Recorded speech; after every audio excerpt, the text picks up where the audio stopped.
It works. Okay. So. 那进入直播间的朋友可以先签到你的姓名加单位，也欢迎进入直播间的朋友可以做转发。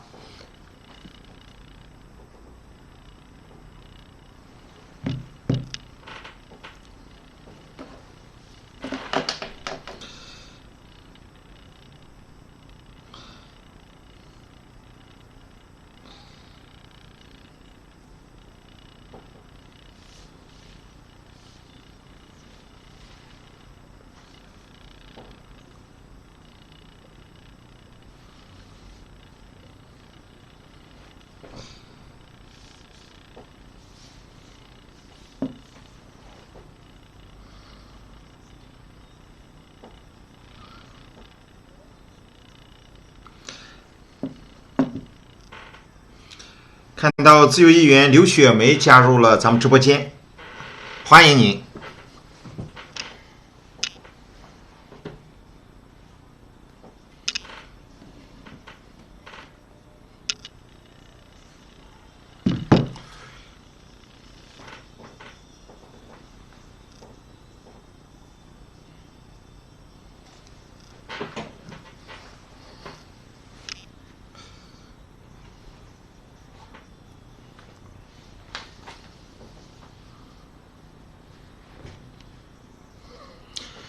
欢迎进入直播间的朋友可以签到，也请大家转发到朋友圈。我们在1分钟之后正式开始。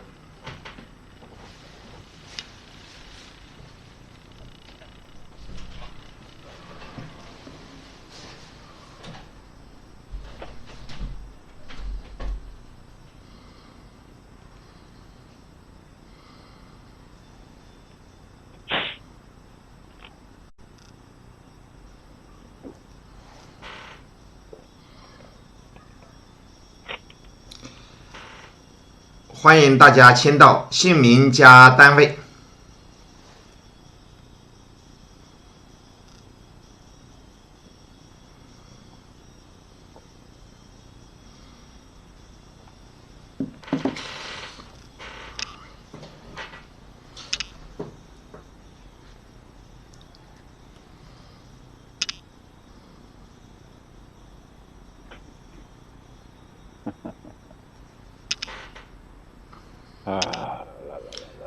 Okay, thank you. Roughly about 30 or 40 audiences have entered into our space. And as usual, at the very beginning, Joe, please introduce yourself. Sure. Okay, please. Okay, guys.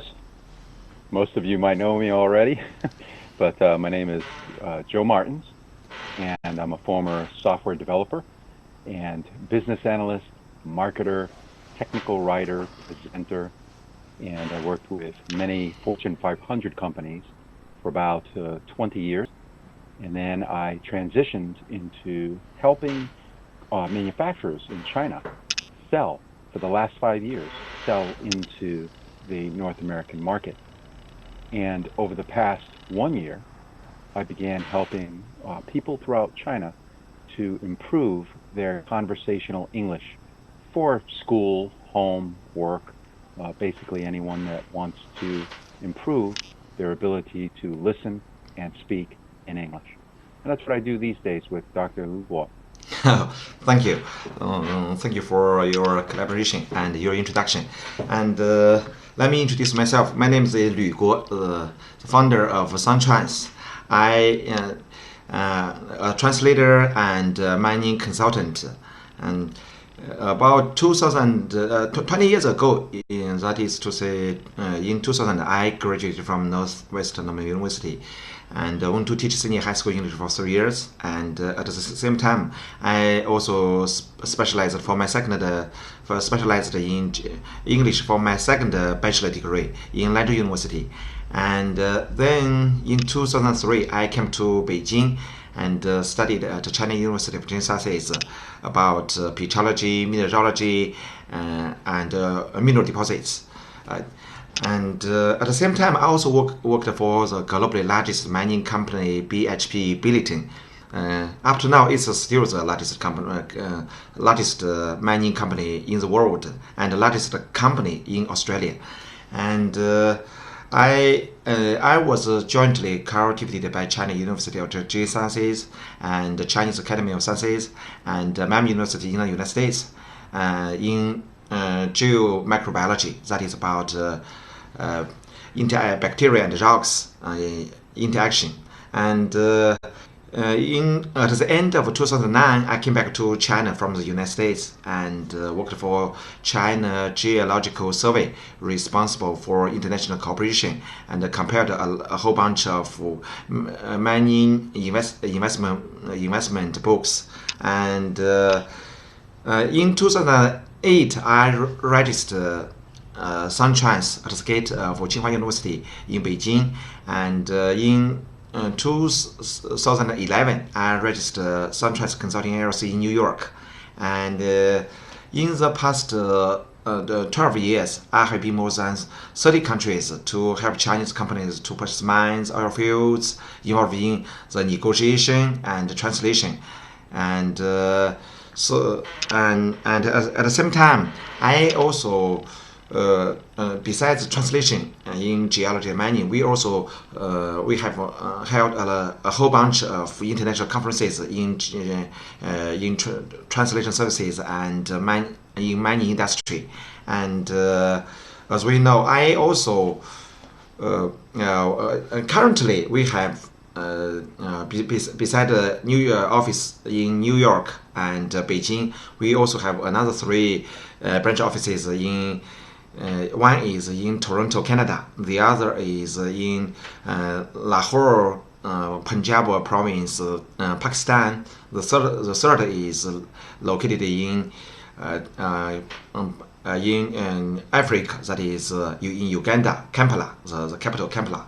And since 1 month ago, I got started to collaborate with our American friend Joe.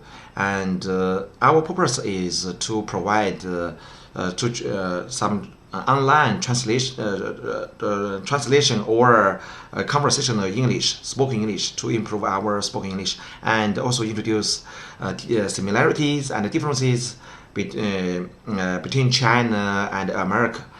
And today our topic is about I was an English major, so now what? What should I do, and what kind of risks and opportunities for us to face up to? Okay, Joe, would you like to talk about your reason why you choose today's topic? Yeah. So around the world, there's a perception of the English major or any humanities major, and over the last 20, 30 years especially, people have the wrong idea about that type of career choice, that type of academic choice. Yes. They think it's useless. They say, why? Why not science? Why not engineering? Some other field that's more technical, because they feel that this is a more technical world now. Yeah. And what they don't realize is, and this is especially true for very technical people. Yeah. You have your left brain person and you have your right brain person.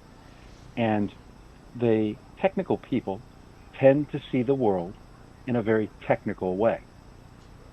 And a non-technical, more creative type of person sees the world in a very different way.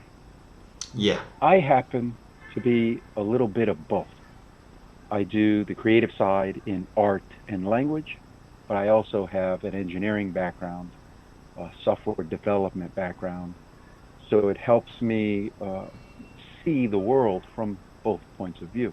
So this presentation, this discussion, is about why the English major is much more important than many people might believe, but also to let English majors know that there are many opportunities out there, and they are very influential in many fields beyond their original studies.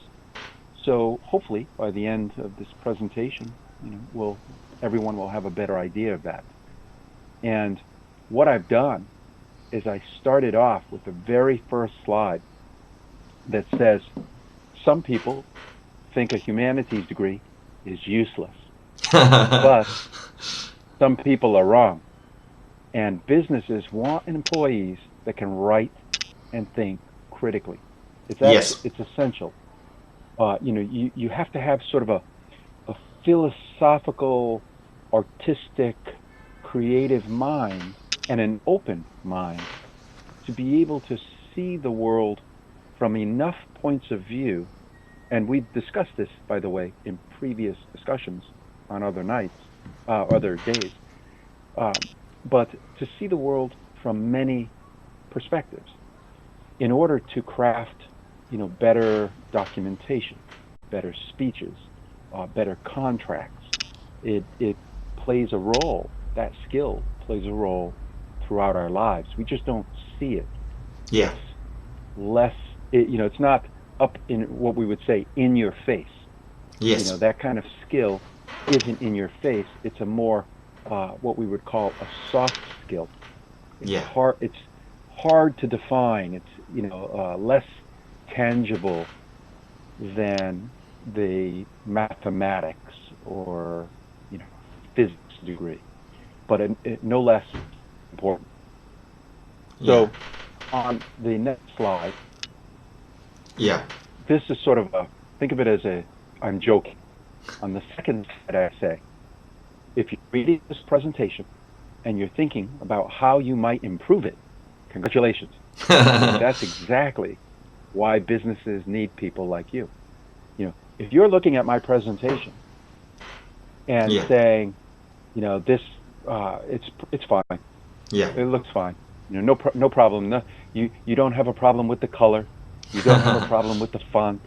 You don't have, then, you're probably not an English major. and an English major is probably looking at this right now and going, Joe, you could have written that differently. Here's what I would do. And that's important. That's exactly the type of mindset that businesses need. They want that type of person. I want, that type of person because it makes me better. I don't automatically assume that the things that I write are just great, because they're not. They can always use improvement and a new point of view. And let me also talk about why I love this topic, because as we know, we have to admit that with the development of artificial intelligence, a lot of problems happen to us. What challenges and opportunities does the rapid development of artificial intelligence bring to the employment of foreign language talents? Not only ourselves, but also many people, even needless to say, those students who are going to graduate. And what's more, after this or during the Chinese traditional New Year, the novel coronavirus epidemic or outbreak happened all over the world. Up to now, the impact of the novel coronavirus epidemic sweeping the world and has affected the development of foreign language professionals, or what kind of careers they should choose. And what's more, for a lot of foreign language students or talents, how to make a good career plan and how to face up to different options, different selections. For example, some newly graduated students maybe trying to make a plan to have further study for postgraduate. Or some of them are trying to go abroad to study in the United States, UK, or Australia. And some are trying to work for foreign companies or state-owned companies or private Chinese companies. A lot of options for them. So how to choose maybe some are just the traps, pitfalls, some are precious opportunities. So yeah, in such a case, let's talk about their opportunities and risks. And what's more, we also will talk about especially, I think, artificial intelligence is extremely important. We will also talk about the impact for AI to the professionals in language. Okay, and you also just ago you talked about some people think humanities degree is useless.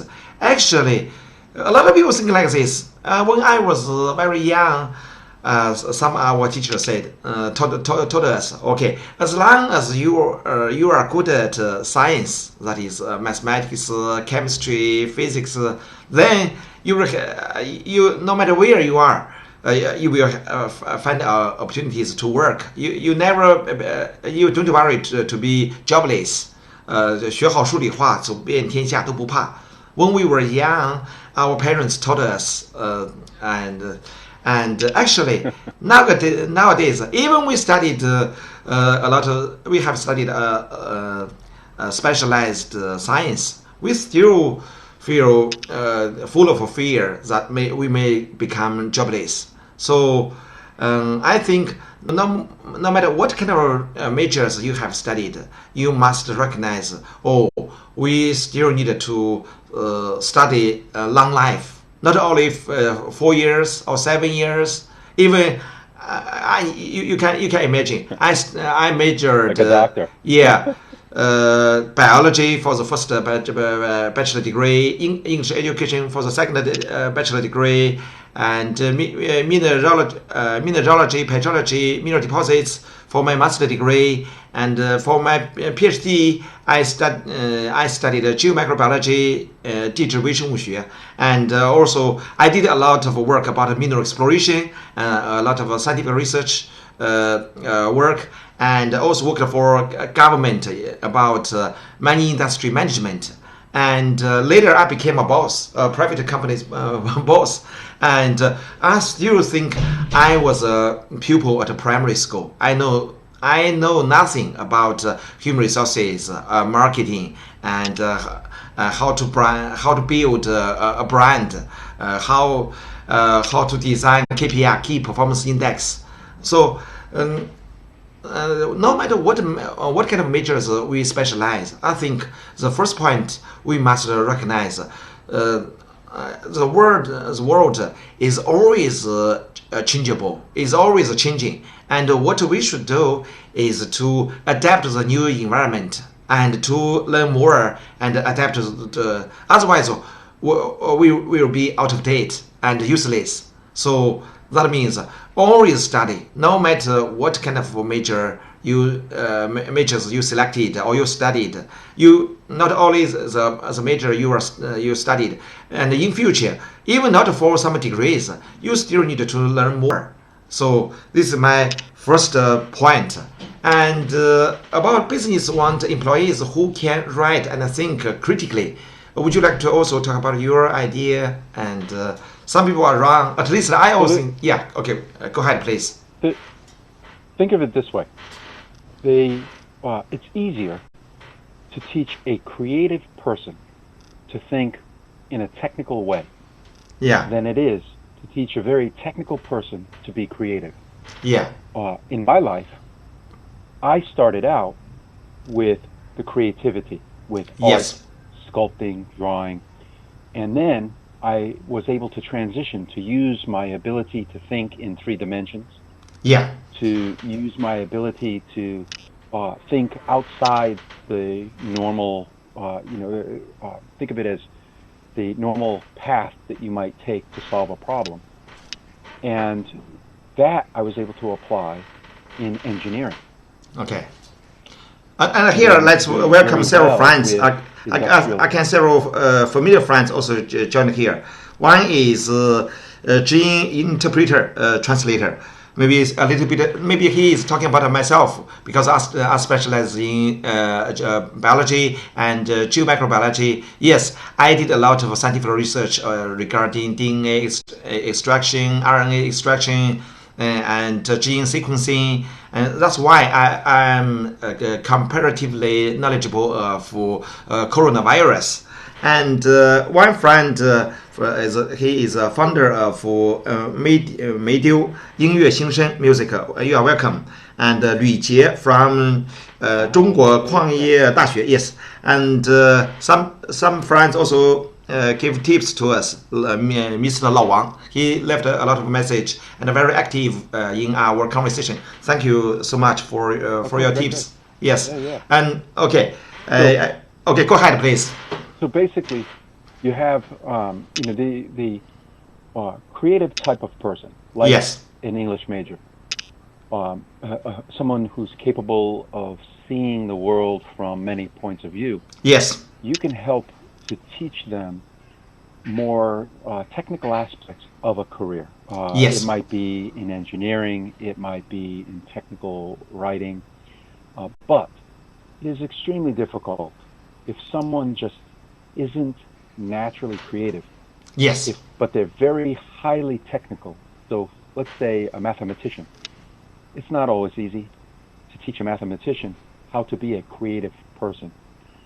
And it makes it difficult for a person like that to see the world from other perspectives.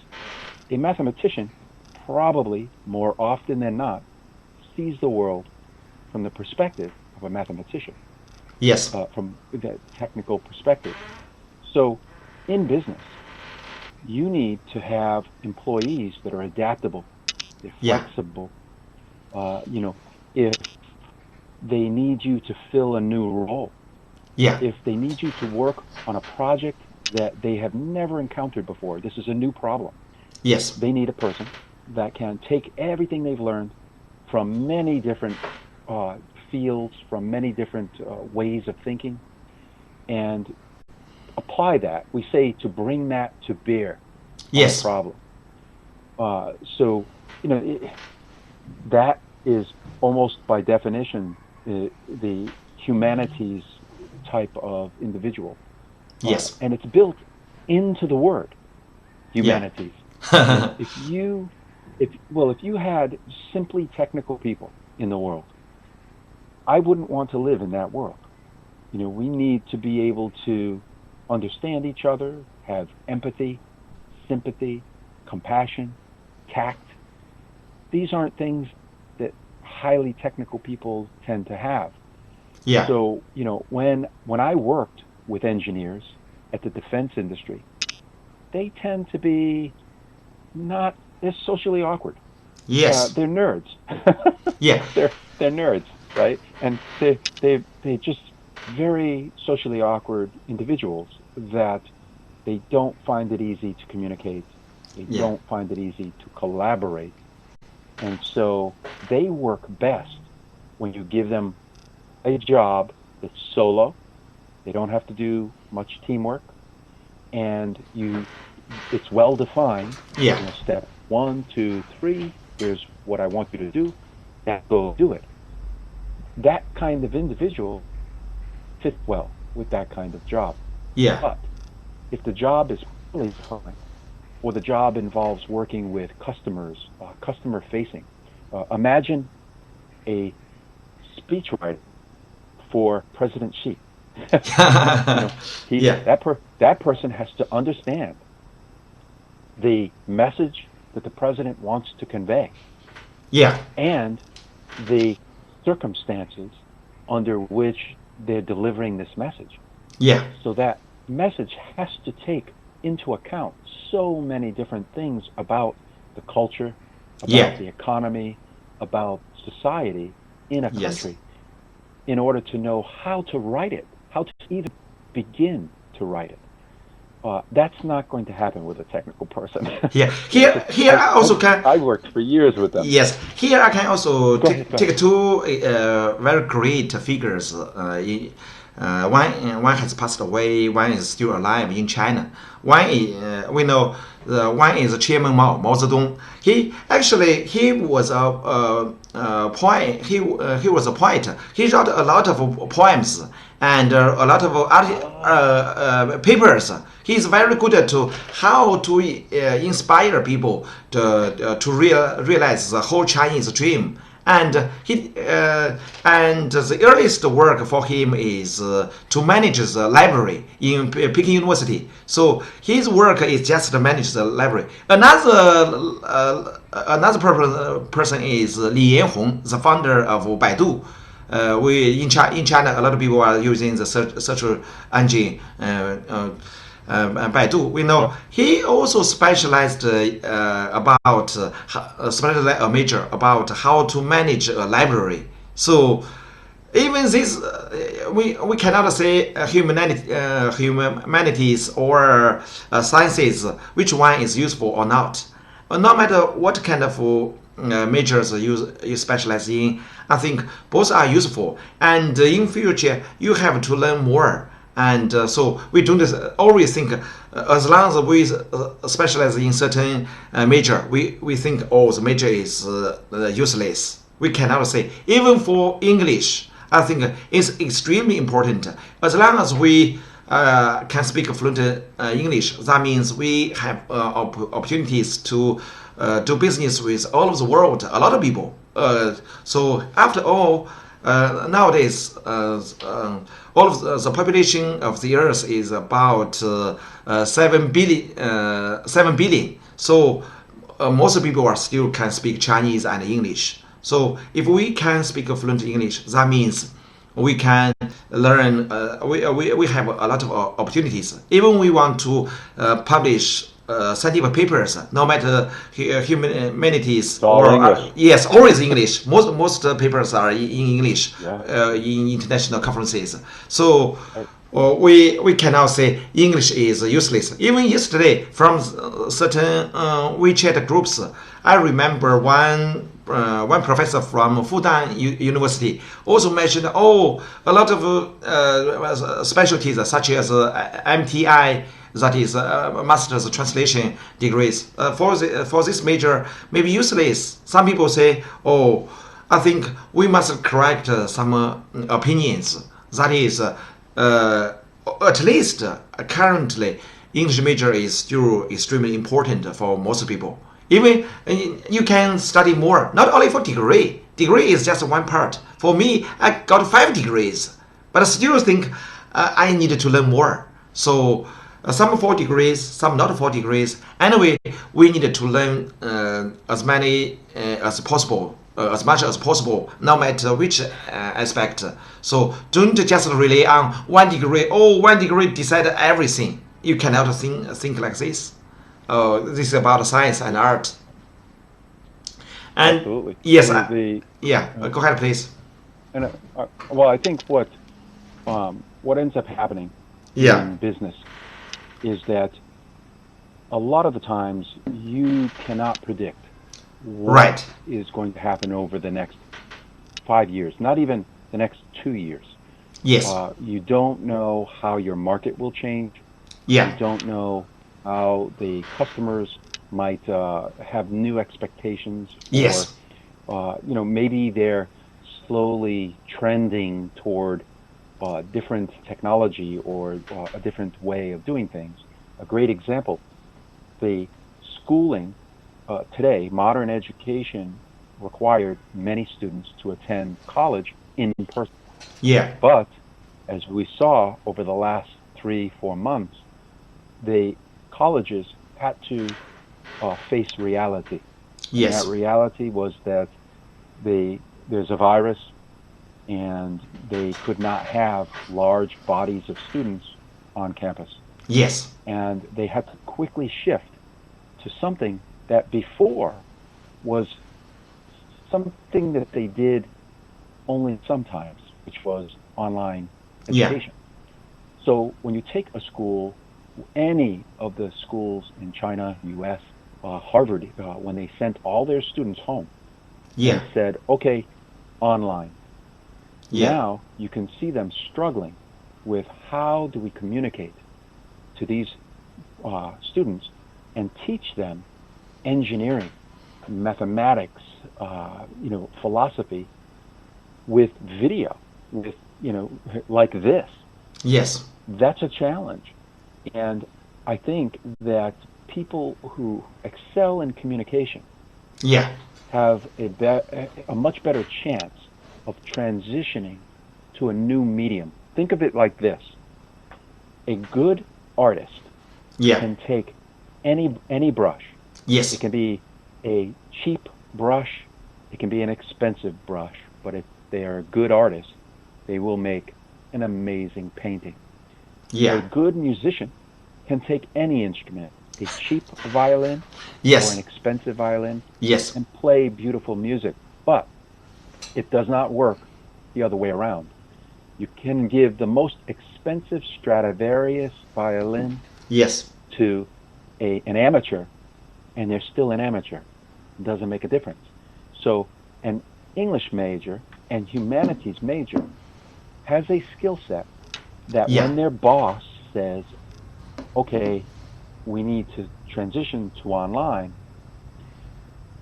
I think that they're better equipped to figure it out, to say, I think I know how I can communicate in this new medium to be just as effective or mostly effective still online versus in person. So, they're adaptable.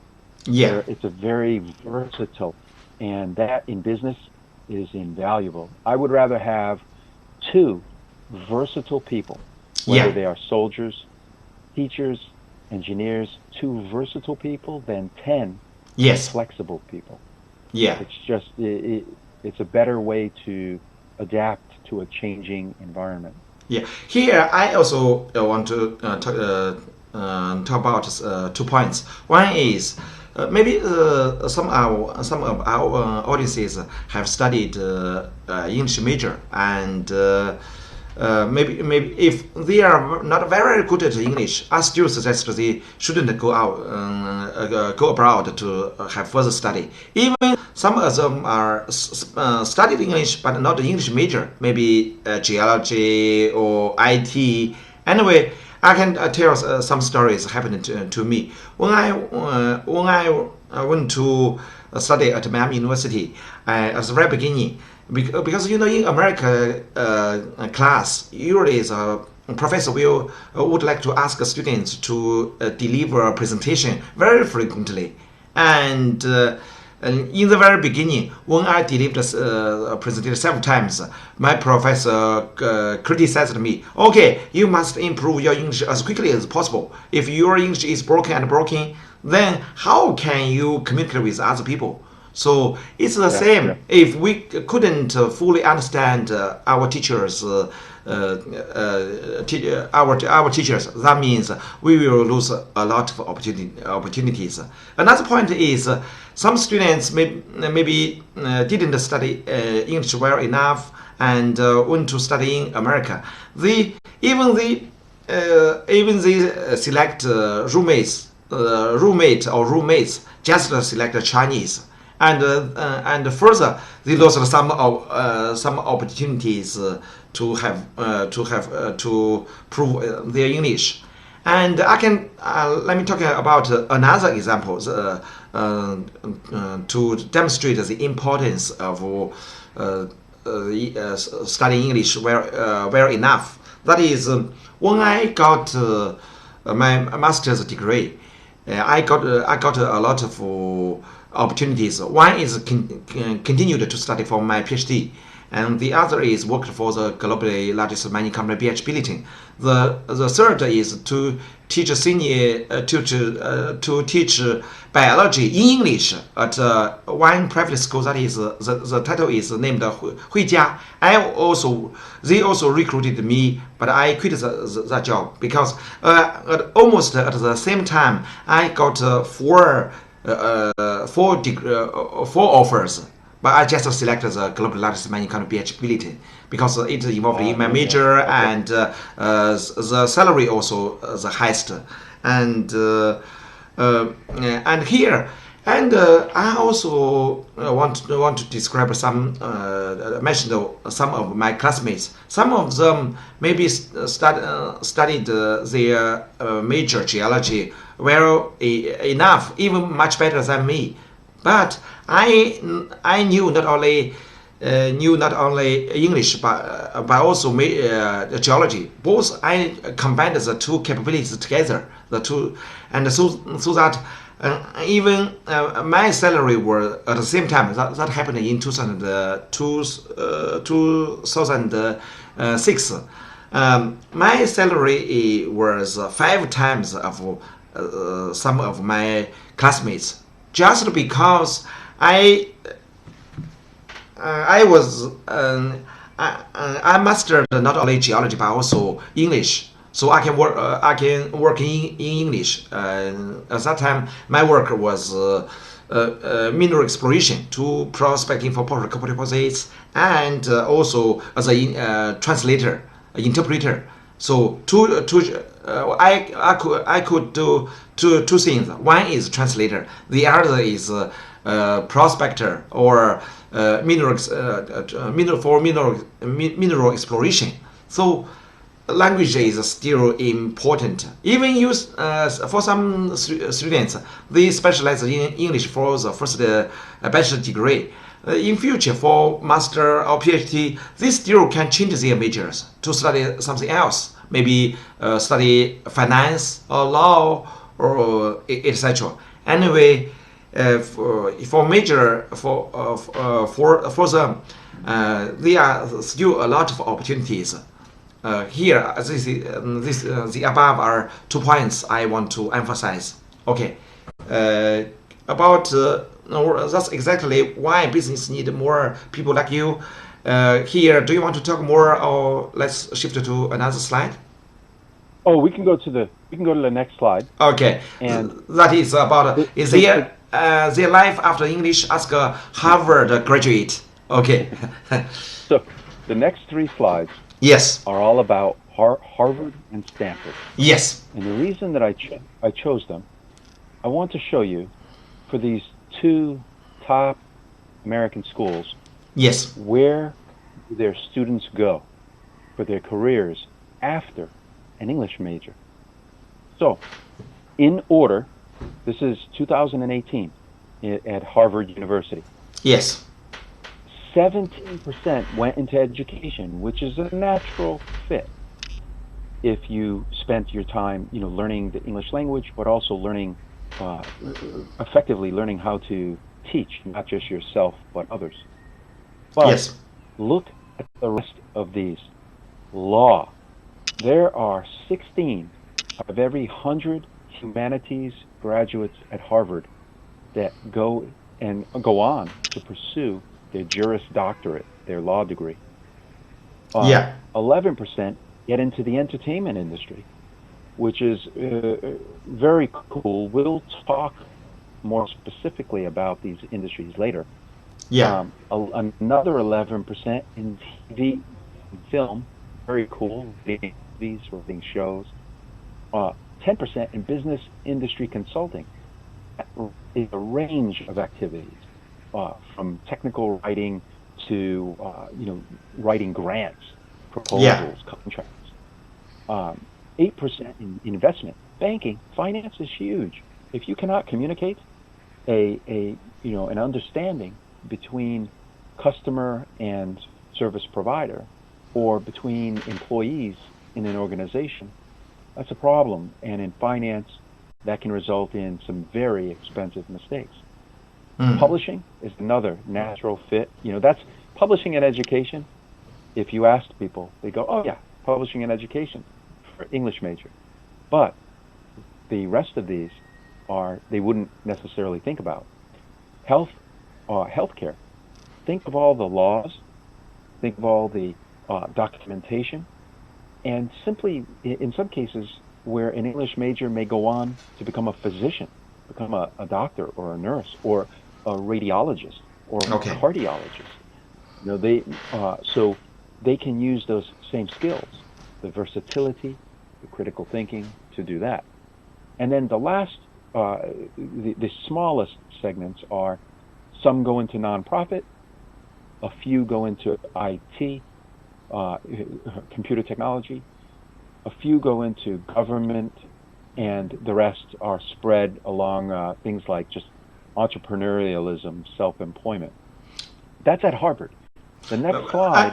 Wait. Let me talk about. I think some data may be different from yours. I mean, not for Harvard University. I just talk about for Chinese students. Okay. The first. The first case about the students who are overseas students. I mean, or the Chinese students who have gone to study in America or UK or Australia. Mm-hmm. I have made some investigation, at least according to my just intrusive.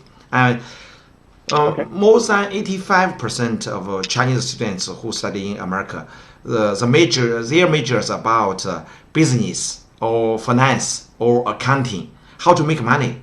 I mean, for college, for bachelor degree, because for bachelor degree usually they have to pay the tuition fee by their parents, not for the school, and since that they have to pay a lot of money to the school. Usually for undergraduate student in the 4 years. Most on average, they will spend about 1 million Chinese RMB, Chinese yuan. So that means a lot of money for most average Chinese family. So only 15, less than 15 students. I mean Chinese students who are studying in America, they will choose some science like biology, geology, petroleum. And for the science, a little bit down and cannot directly make a lot of money. So that's for American, maybe American don't like to for undergraduate student.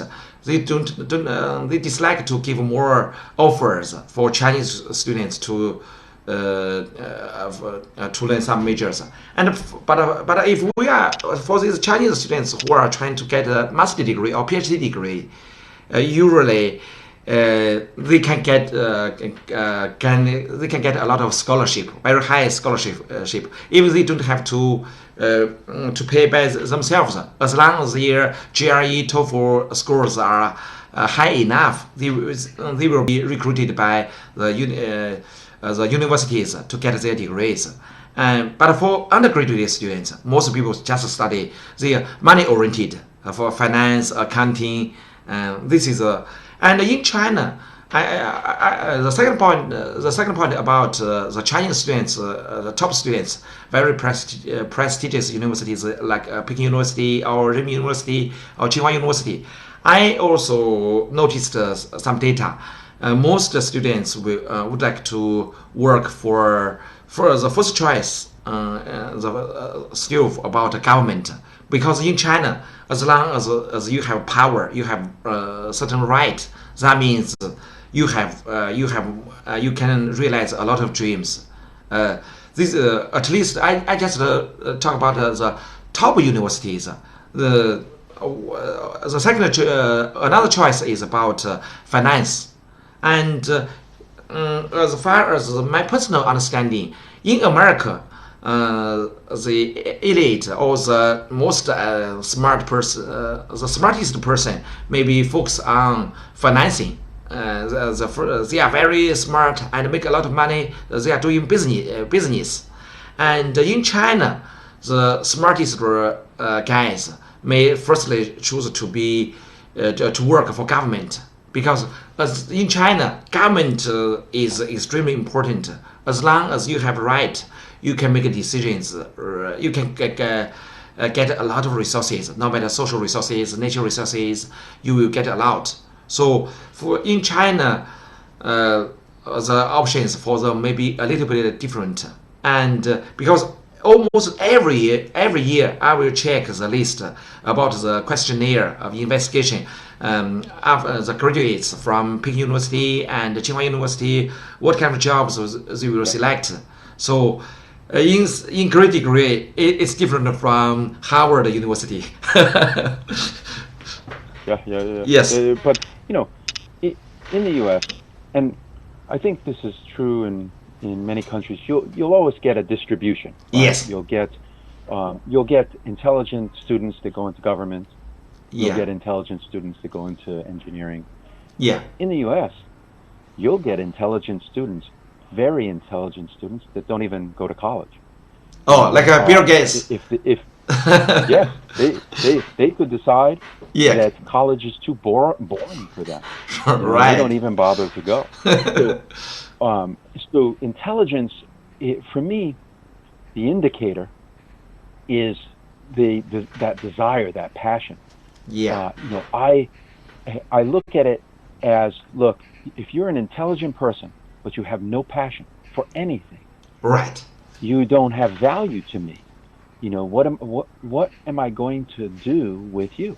You're not interested in anything in particular. But if you are even average, but you are passionate, you can build railways. You can build, you can excavate mountains with people that have passion.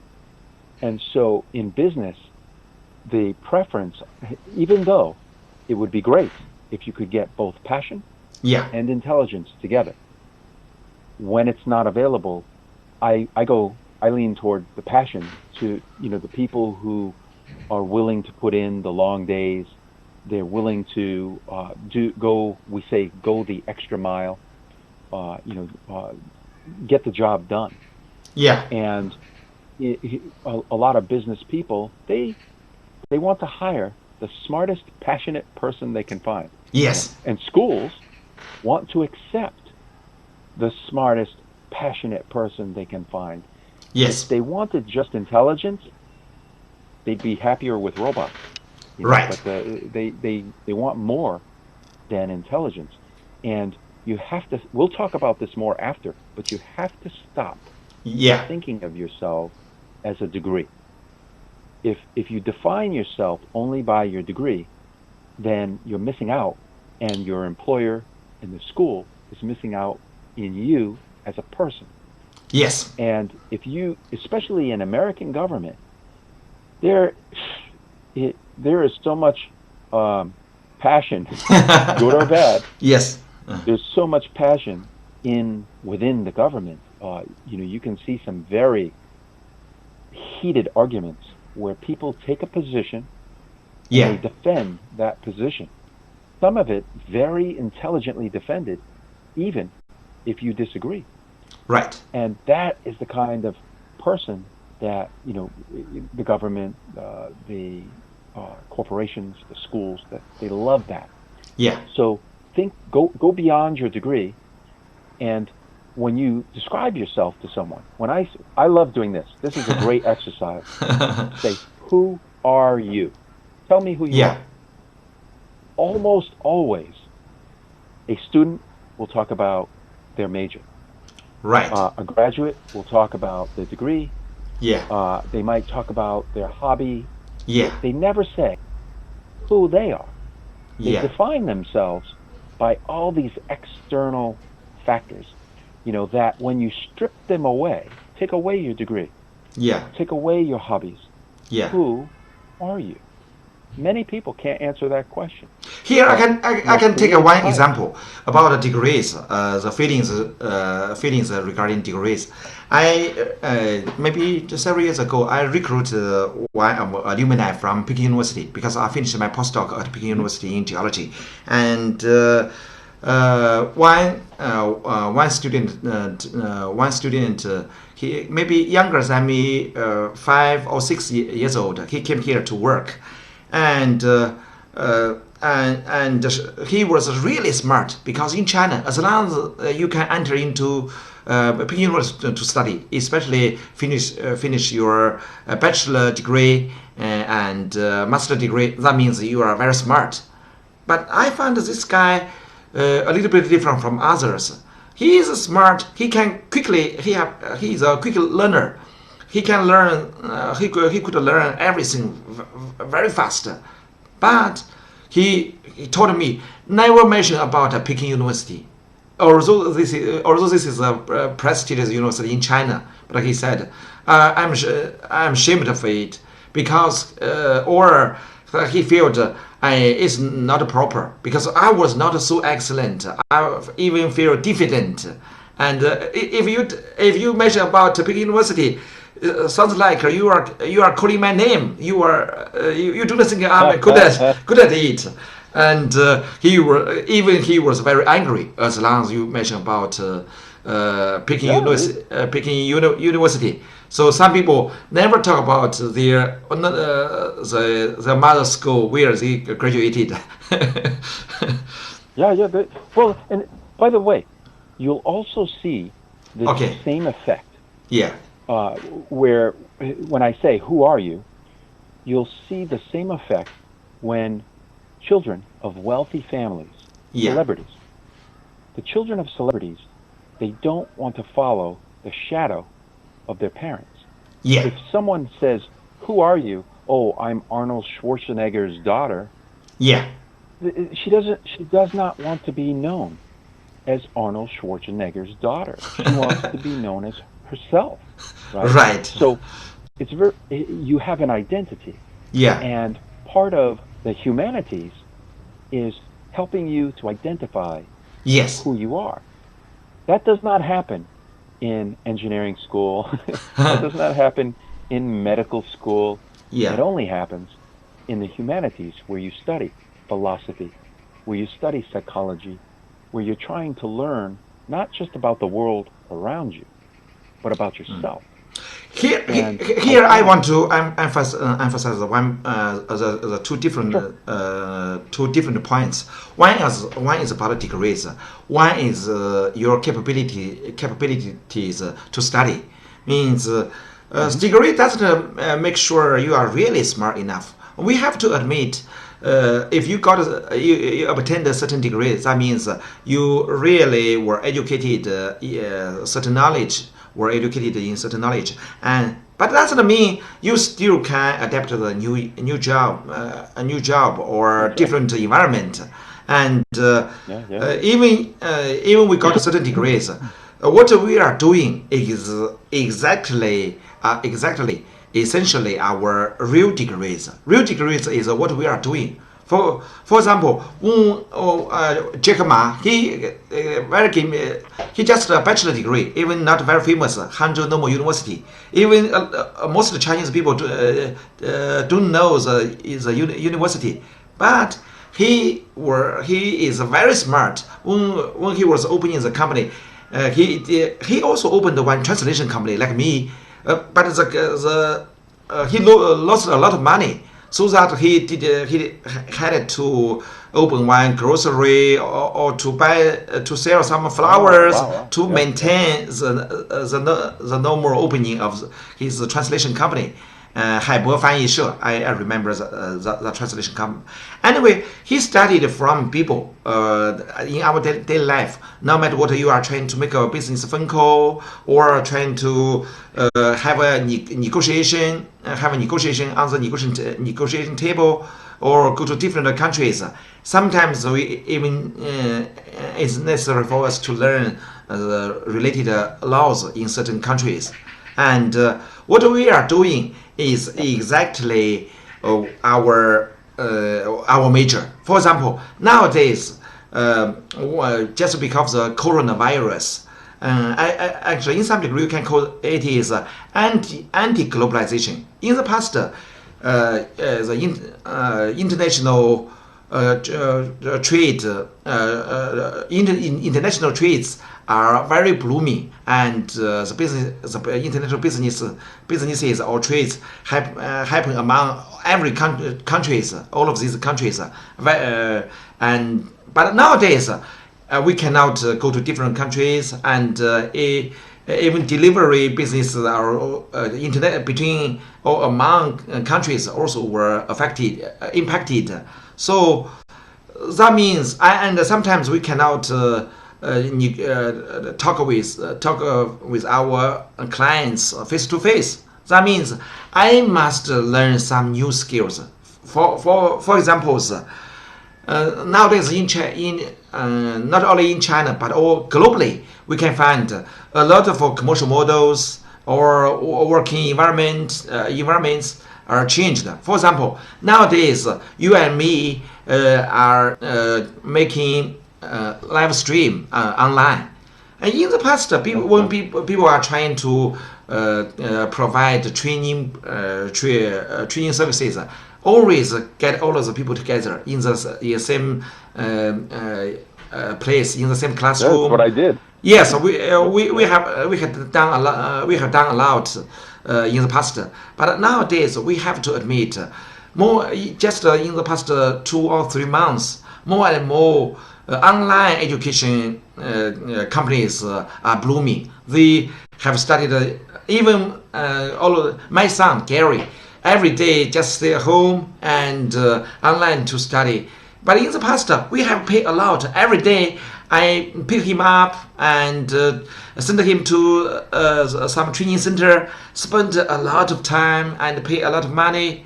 But nowadays, we don't have to pay so much money, and it can save a lot of time and energy, no matter himself or our parents. And one teacher, as long as you are teaching well enough, that means maybe 10,000, 100,000 students can study at the same time simultaneously online. Just one teacher can teach him. That means the commercial models have been entirely changed. We have to adapt to the new change, new atmosphere, new environment, and even for Zoom, Zoom is a kind of a software you provide conference. Classroom online. Yeah, classroom online. The share of the company has been raised up incredibly in the past few months, just because nowadays people don't have to see each other online. No matter nowadays you are today you are in America, I'm in China. Even sometimes we had a meeting because we had a meeting in Singapore, Canada, Australia, European countries, and no matter where, we can have the meeting at the same time. We can see each other. Even in the past several years, every year, Suntrans we hold China International Translation Summit several times, or to organize a lot of roadshow conferences, or we have held some meetings such as China International Mining Development Summit. Maybe it had happened 7 times. And nowadays, we have changed the commercial models. For example, recently, one gold deposit from Malaysia. Before the Chinese Traditional New Year 2020, I organized a lot of Chinese investors went to Malaysia to invest that mineral deposit, gold deposit. And nowadays, the mine owner asked us to raise money for him. That is about 30 billion RMB. That project, very huge. And we are organizing the online conferences to help them to raise money. So our commercial models in great degree also have been changed. So no matter what we are doing, we must adapt to the new society as quickly as possible. And a lot of people, even some companies, still are waiting. As long as the coronavirus pandemic is over, we can formally get started to work. Actually, some experts mention that maybe in the winter, the novel coronavirus will come to China once again. The second outbreak will happen. So, like a flu, year on year, will continuously happening. So, we cannot wait. We must grasp every opportunity to change ourselves and to convert our old habits into new opportunities or new ways, and maybe we can survive. Otherwise, hopeless. We cannot just waiting. Waiting is a waste of time. Just a change, convert a lot of ways, thinking ways, the commercial models into new ways. Would you like to give some comments? Good. I just think that adaptation. Especially within the humanities, the ability to adapt. Yes. Is, to me, much more valuable than the ability to plan. Yeah. Anybody can make a plan. Yeah. But fewer people have the ability to adapt when their plan goes astray. And it's important to be able to adapt to any circumstance. So in this case, your examples were, the virus came, and a bunch of businesses had to adapt their business models to something that they weren't prepared for. And that's two different problems. The first problem is they didn't bother preparing for it. They had no plan. And the second is when they had to change, their approach was what we call slapdash. Yeah. It's put together hastily, quickly, rather than a well thought out plan with the ability to adapt it if needed. And so you've got to find the happy medium between the planning and your ability to adapt. Kind of understand going into it. If you're planning for vacation, great example, you're planning for vacation. Yeah. You spent all year thinking about Lunar New Year. Yes. I bet none of you thought that there was going to be a virus. Yes, you're right.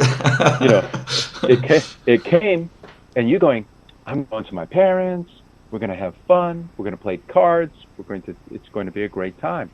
The restaurants were saying, we're going to buy extra food because we're going to have more customers. Yeah. It's going to be a great time. Yeah. The virus hits. Now, those with the ability to adapt say, okay, restaurants, they started thinking of, we'll set up shop in front of the restaurant and sell our inventory.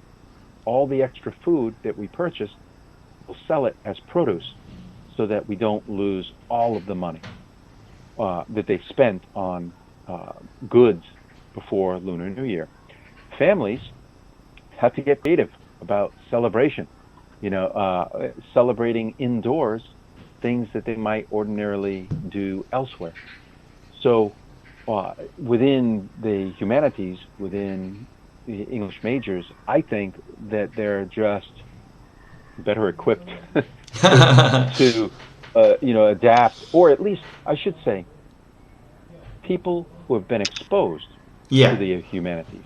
So you don't have to have a 4 or 6 or 8 year degree in it, but at least, even if you're an engineer, you should take some of the classes that you normally dismiss. Right. Writing classes, philosophy classes. These are important. They affect well beyond just writing and thinking. They affect their everyday life. So what I wanted to do is we talked about kind of the breakdown of Harvard graduates and the kind of fields they go into. And before we talk, before we talk about Stanford alumni careers, I think we may have an interaction with our audience. Ask us some questions. We know we have two questions. One is about artificial intelligence impact on our employment for English major students or English professionals. The second is about coronavirus and anti-globalization. Let's ask our audience. So you think it's positive or negative impacts on our employment of foreign language talents? 那么这儿呢，我们就给30秒钟的时间，看看大家的留言。就是一个呢是 AI 人工智能，对咱们外语人才的就业的影响，你有什么样的评论？第二点呢是新型冠状病毒以及疫情，那么以及相应的反全球化和全球化对咱们现在外语人才的影响。大家可以在这儿简短的写几句评论，我们给大家大约30秒钟到1分钟的时间，也欢迎大家一个是打赏，这在左下角那儿有个赏字，另外呢也在右上角点那三个点可以转发到朋友圈或者其他的群里。感谢大家的参与。那么请大家对刚才那2件事儿留言，并且我们一会儿会给予适当的评论。好，我们大约给30秒钟到1分钟的时间，谢谢大家。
Okay, I have noticed a lot of messages left here. Some people mentioned AI can definitely influence English translator majors by Mr. Lao Wang. The other message is pandemic can definitely influence oral interpreter jobs. And Peking University is for elite group people to meet, and students can benefit from social resource assistance, but depend on personal talent to adapt. And La Saranza pandemic influences almost all the fields, especially tourism, etc. Yes, here some people mentioned about tourism. I want to mention one commercial model about tourism. Nowadays, even for all of the globally, a lot of tour guide become jobless, and I can tell all of our audience several commercial models. It's very, very useful. That is one of my friends who is a professor at the China University of Joint Sciences. He also opened a company and to promote Chinese, to promote science, just common knowledge, and also have bring some students to have a tour, or he also profess some knowledge, science knowledge. And recently, he is doing something like this. That is, we know Google Earth is very popular. Everyone can know it. In China, maybe you have to use VPN to log in. And if we want to, some students are trying to study overseas. He can use Google Earth to introduce. Here, this is Harvard University. This is Stanford University. This is MIT University.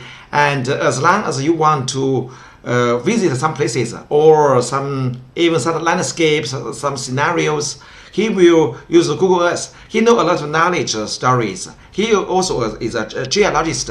He introduce some like Yada landforms and to all of these students and make a lot of money. By the way, just because he also do live stream daily or weekly, and the programs are very popular. So that a lot of people who are tour guides become jobless, but he can make more money than before, because a lot of people want to visit some landscapes, some interesting places, have no opportunity, and just because the novel coronavirus limit the possibility. But he can realize online to introduce, just use Google Earth and live stream. So just combine the two tools together. And here some of our friends mentioned, for tourism, very terrible. But I want to tell all of our friends, still a lot of great opportunities exist nowadays. Depends on how to change ourselves. We must use new commercial models to realize a new service.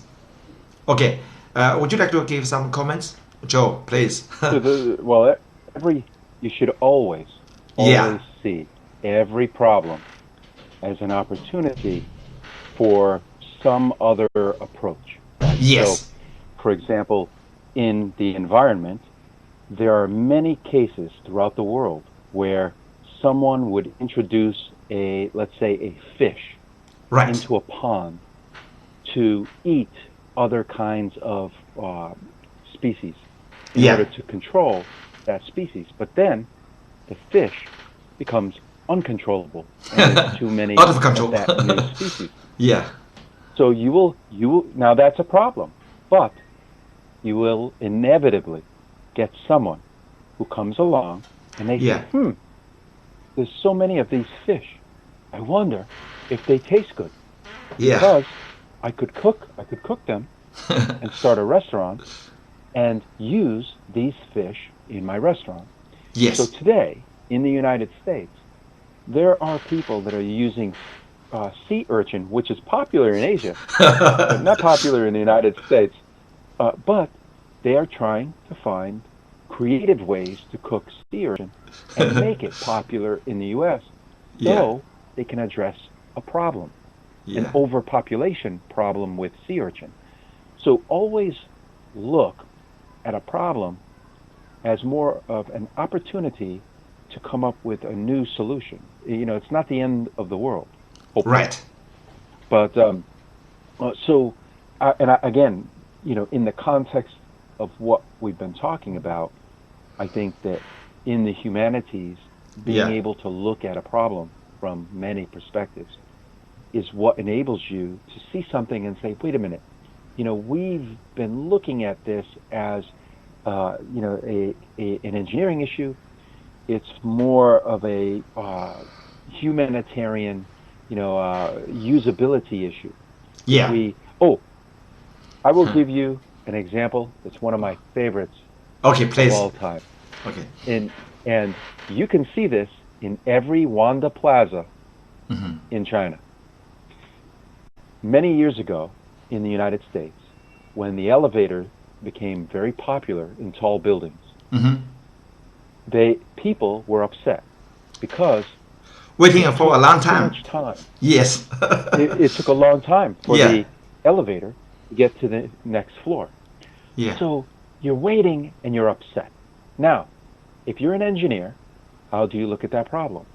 Well, engineers try to figure out how to make the elevator move faster. But there's a physical limit because you cannot have an elevator that just shoots up like a rocket with people inside. It's unsafe. So that's how an engineer looked at the problem. Right. But psychologists, philosophers, when they look at the problem, they said, wait a minute, people love to look at themselves in the mirror. Wow. So smart. If we put mirrors at the elevator, you'll spend more time looking at yourself, fixing your hair, fixing your glasses, and less time thinking about You how become strong the patient. elevator is. You become patient enough. You're now a patient person. This is a very famous use case. Yeah. So now, when you're standing in Wanda Plaza, looking at the elevator, that it has mirrors everywhere, those mirrors aren't by accident. Those mirrors are to help distract you from, it does not have to be a fast elevator. It just has to be a safe elevator, and you need to change your mindset. So that's how a social manipulator, a person who understands the human being, can change the nature of the equation itself. Yes. And come up with a completely novel solution. So, technical has its place. Yeah. But the humanities have their place as well in finding solutions to problems. Yes. This list that you have, the slide, taken from Stanford University, what I wanted to show is the last 2 decades. What types of jobs have former English majors? These are all people who graduated originally as English majors. Yes. Look at what they're doing. They are CEOs of companies. They are graphic designers. How cool is that? I love that too. Radiologists, physicians, an attorney at a United States attorney. That's a federal attorney. At the federal level in the government. Product marketing managers, where you're controlling the direction of a product, what direction it's going to go in. You're deciding, okay, our customers are telling us that they wish this product did X, Y, and Z. So therefore, this is how we're going to steer our product. That's a very important role in any kind of brand or manufacturing management. And of course, some of the normal, the ones you would expect, professors of English, those reporter, that's very much, we would say that's in the wheelhouse of English major, right? What you would expect. Yes. But I love VP of Business Development. Now, how cool is that? That's a person who is going to be responsible for coming up with strategies to acquire new clients and to ensure that those clients are satisfied. That's an important role. You have no clients, you have no business. Yes. So here's an English major who is now trying to think of ways, to make sure new clients are attracted to the business. And once they are attracted, if they're satisfied and stay with your business. They're what we would call a repeat customer. Yes. So, just like just ago I mentioned about the for English major students, if you are good at English and you are a tour guide, you can introduce the Chinese interesting places, the landscapes to foreigners, and you still can be an international tour guide, and globally you can do the business online. Yeah. Oh well, yeah, and again, if you think about tourism,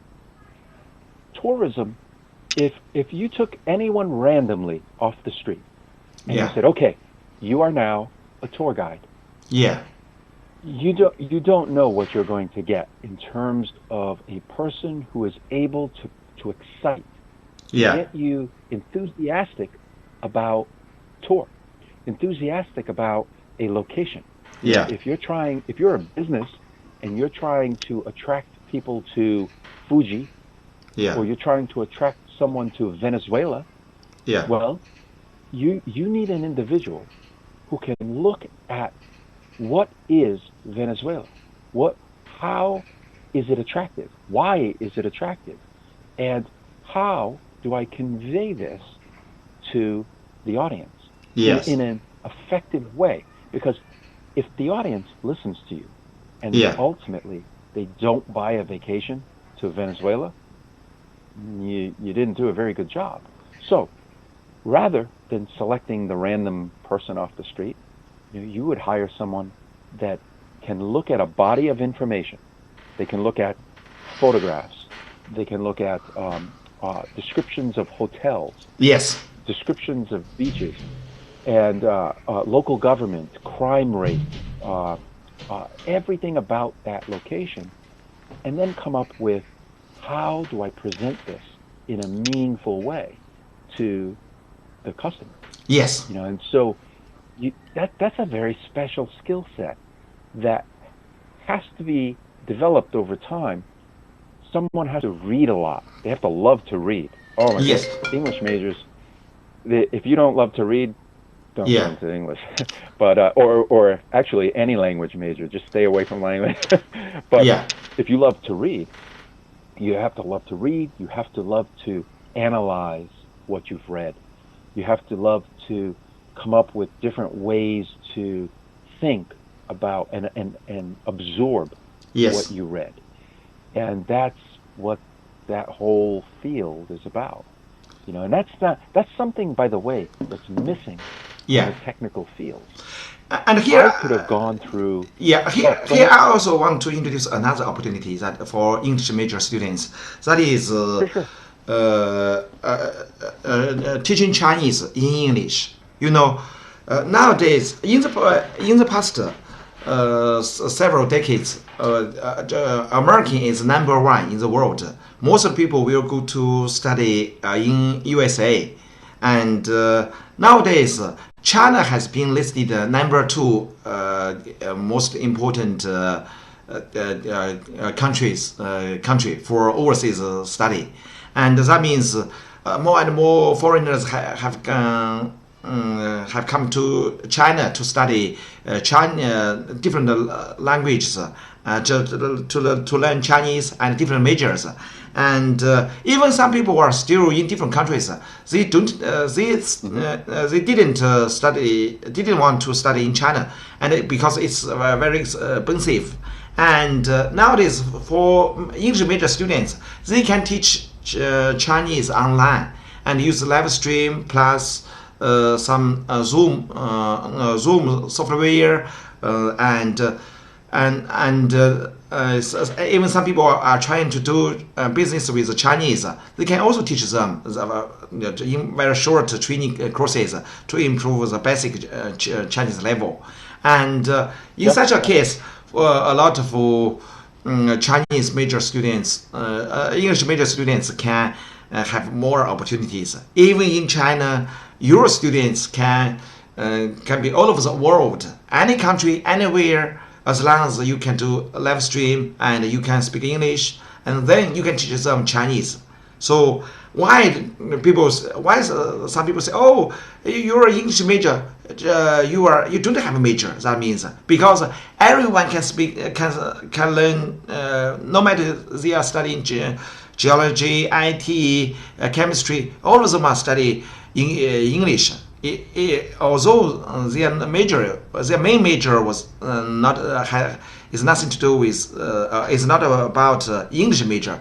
They still know some basic English. And here I want to emphasize, especially generally speaking, intermediate students are very good at speaking English compared to other major students.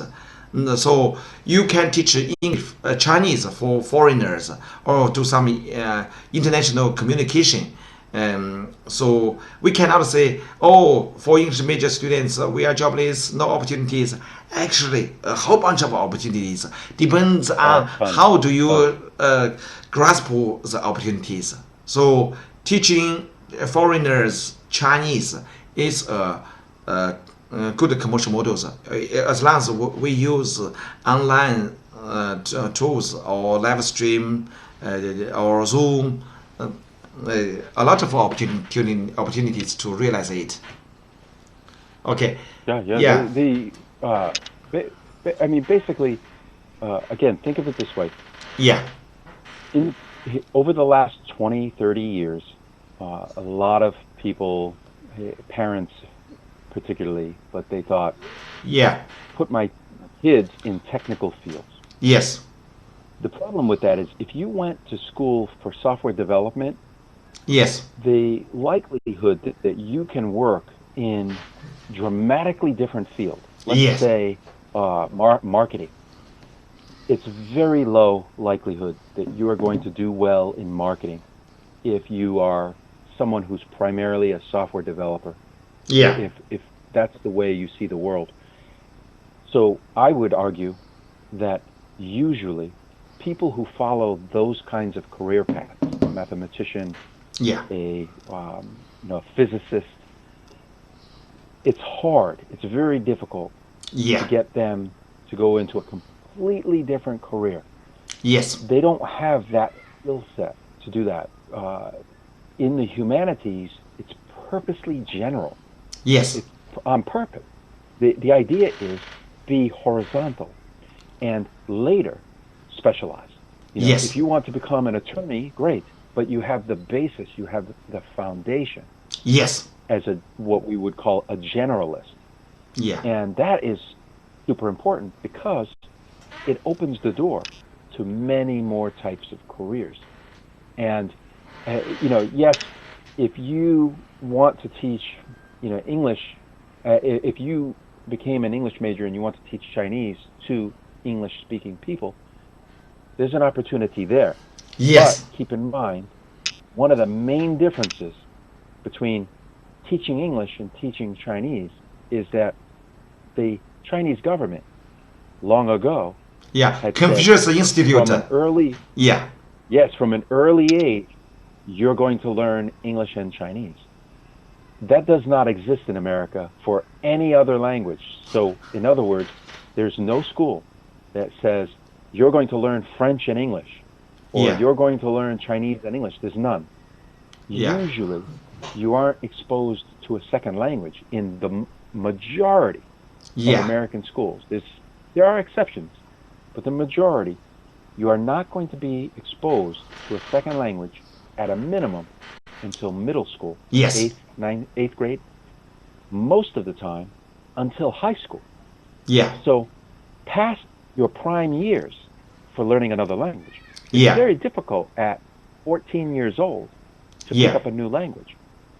So in this sense, the government in China got it right.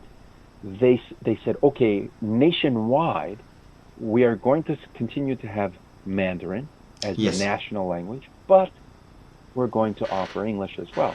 The only way to improve it, though, would be to take emphasis off of that vocabulary and the grammar and put more emphasis on the actual speaking ability, because it's amazing. I can speak with English majors who have better understanding of grammar than I do, and I've been using it my whole life. My grammar is excellent, but not perfect. Right. You know, I take shortcuts. So not as many shortcuts as some people, but I do take shortcuts. Yeah. And so their grammar, their understanding of grammar. Yes. When an English major looks at me and says, Joe, is that the subjunctive form? I say, I don't know, and I don't care, because ultimately, I'm just trying to communicate. I don't care if it's present perfect, past perfect. I know how to use it properly without the definition. So they have the foundation of the definitions, the vocabulary, but where they fall short and where they want to improve is speaking it, actually communicating. Yeah, right? We said yesterday. Yes, sir. Here I want to tell you. I'm willing to share one story happened maybe 20 years ago. That's very interesting about grammar. 20 years ago, I just graduated from Northwestern University to teach senior high school English. And one day, one old senior lady from UK,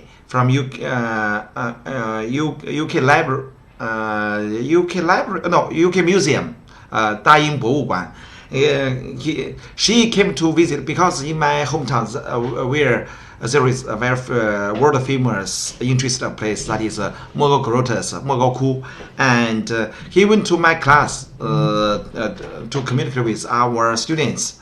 And after the communication, we are both of us feel very pleased, and I tried to ask her one question. That is about college entrance examination, the paper, the test paper. I asked her, okay, would you like to tell me how to select the answer? Because 4 answers, one is correct, another 3 are wrong. I asked her, okay, which one is correct? She told me, okay, I think the 4, all of them are correct. This is the old lady, senior lady, and worked in the government organization and in the museum, and she was the top leader of that museum, UK museum. But she said, oh, okay, the 4 answers, all of them are correct. Why you just give me one answer? All of them are correct. But in China, grammatically, we were taught only have one choice. Only one is correct. Yeah. Actually, when I studied for my second degree, second bachelor degree about English education, we know for some answers, some English expressions, maybe 70% agree with it, 30% didn't think so. For example, who are you looking for, and whom are you looking for? Usually, in our daily life, people say, who are you looking for? It's correct. No one say, oh, you are wrong. But grammatically, in formal places, people say, whom are you looking for? It's correct. WHO or WHOM. Grammarly, reading English is a way, but orally, still people say, both are okay. We can understand what you are talking. So it's slightly different. Yeah. In the written language, first of all, we never write the way we speak, which is kind of a good thing, right? Because spoken English is the formality depends on whom you're speaking with, right? Yeah. But when you're writing, you have more time to compose your thoughts. You have time to structure them. You move around your thoughts to get them in the correct order. Yeah. That's not a luxury that you have when you're speaking in real time.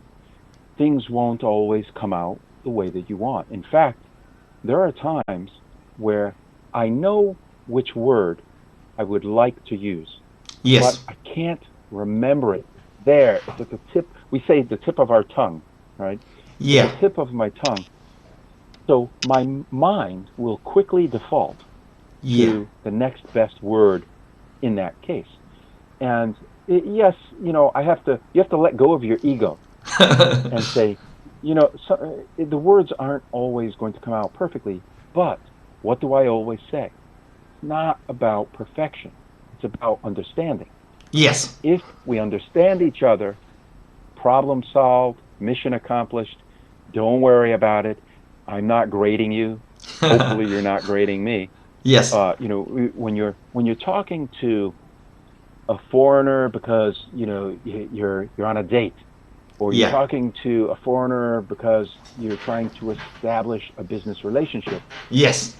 They're not grading you, and if you correct their English, they are not going to like you.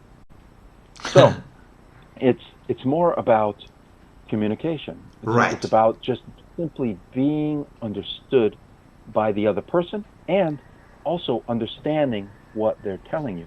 Yes, the final purpose is a communicator to convey information. This is the final purpose. Yes, and in fact, oftentimes I will get people who will contact me, my friends in China.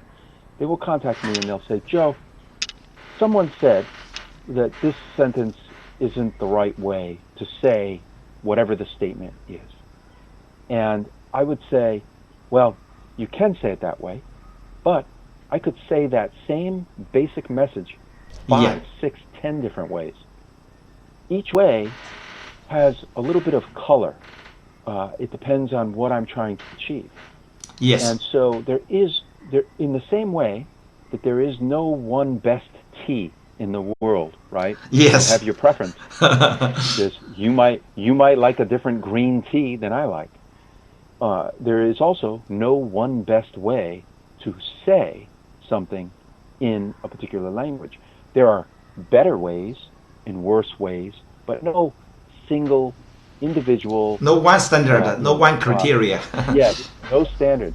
And it really depends on the context, the audience, your mission. Yesterday we talked about, the meaning and how you're trying to express yourself. Yes. That's why writers will oftentimes rewrite again. They'll edit and edit. Yes. Because each time they go through and read what they've written, they decide, wow, I want to, this one word, I don't like, I want to change that one word, or they'll take two thoughts and they'll reverse the thoughts. Yeah. Exchange the order in which the thoughts were written. Yeah. And you have that luxury on paper, but you do not have that luxury when you're speaking. You can prepare a speech, but that's only good when you're presenting to an audience. Yes. That doesn't help you in conversation. So the skill in conversation is the real-time ability to hear what someone's saying, understand what they've said to you, yes, and then respond in a meaningful way. And if your sole experience going through your courses as an English major, if your sole experience has been, where is the train station? The train station is over there. That's not English. That's a sentence. I can say sentences in multiple languages, and I don't know those languages. I just know the sentence. So it's important to be able to understand what they're saying, especially since Americans and other they're English as a second language, so Europeans who speak English, they will use a lot of expressions. Yes. A lot of expressions, different kinds of idioms, metaphors, analogies. If you want to hear just how complicated English can get, listen to a comedian, an English-speaking comedian, because they use the context of all of your childhood, everything you've ever encountered as a native English person, and you don't have that benefit. You didn't grow up in an English-speaking society where these weird things that we do, that we say, behavior, that a comedian later can use in their comedy because it's funny, because we experienced it as children.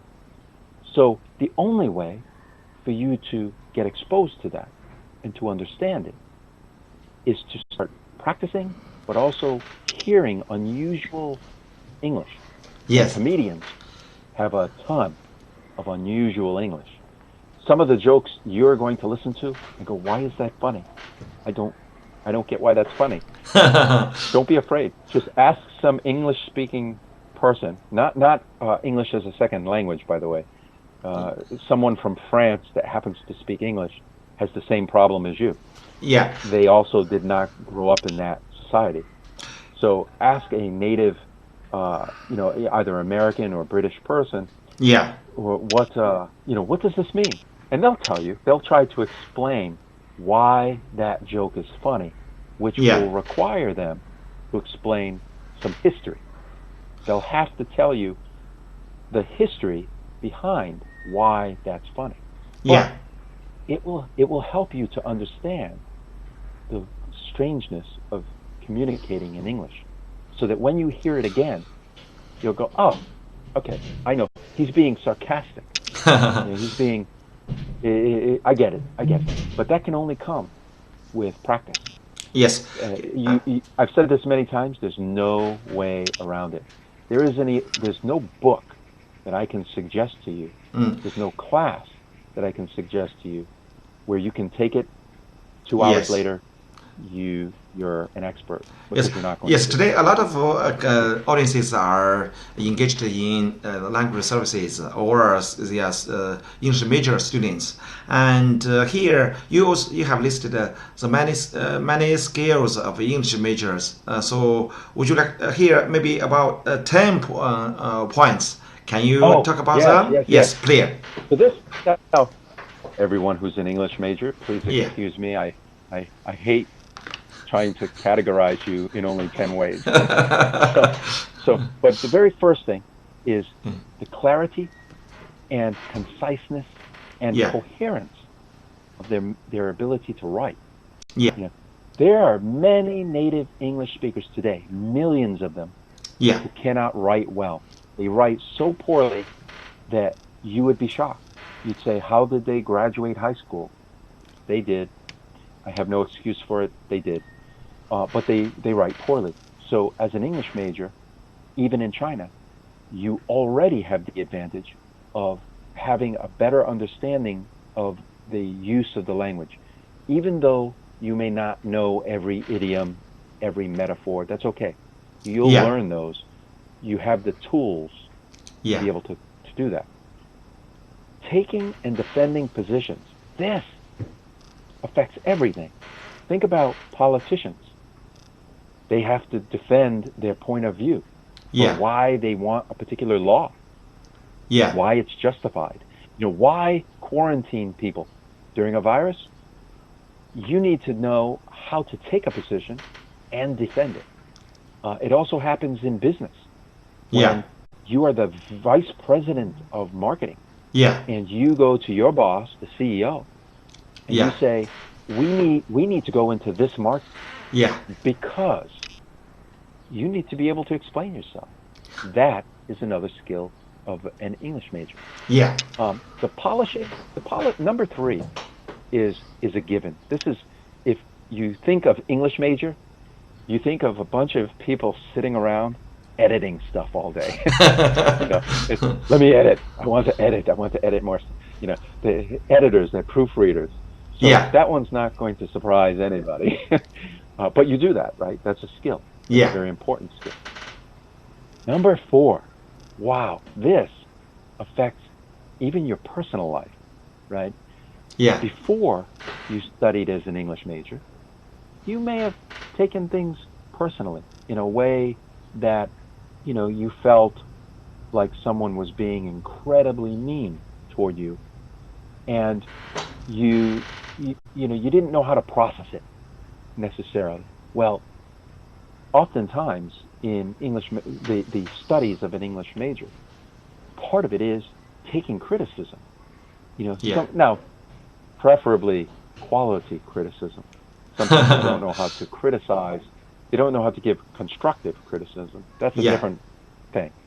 But quality criticism, to be able to have a group of students look at your work and pick it apart. They dissect it in a way that no normal person anywhere dissects it. But that's because that's the exercise, that's the skill. So being able to take criticism, to have a thick skin, right? You remember a while back we talked about thin skin and thick skin. Thick skin is the ability to have people say things at you and you don't lose your cool. Here I want to I'm trying to mention about one kind of jobs that is a proofreader, professional proofreader.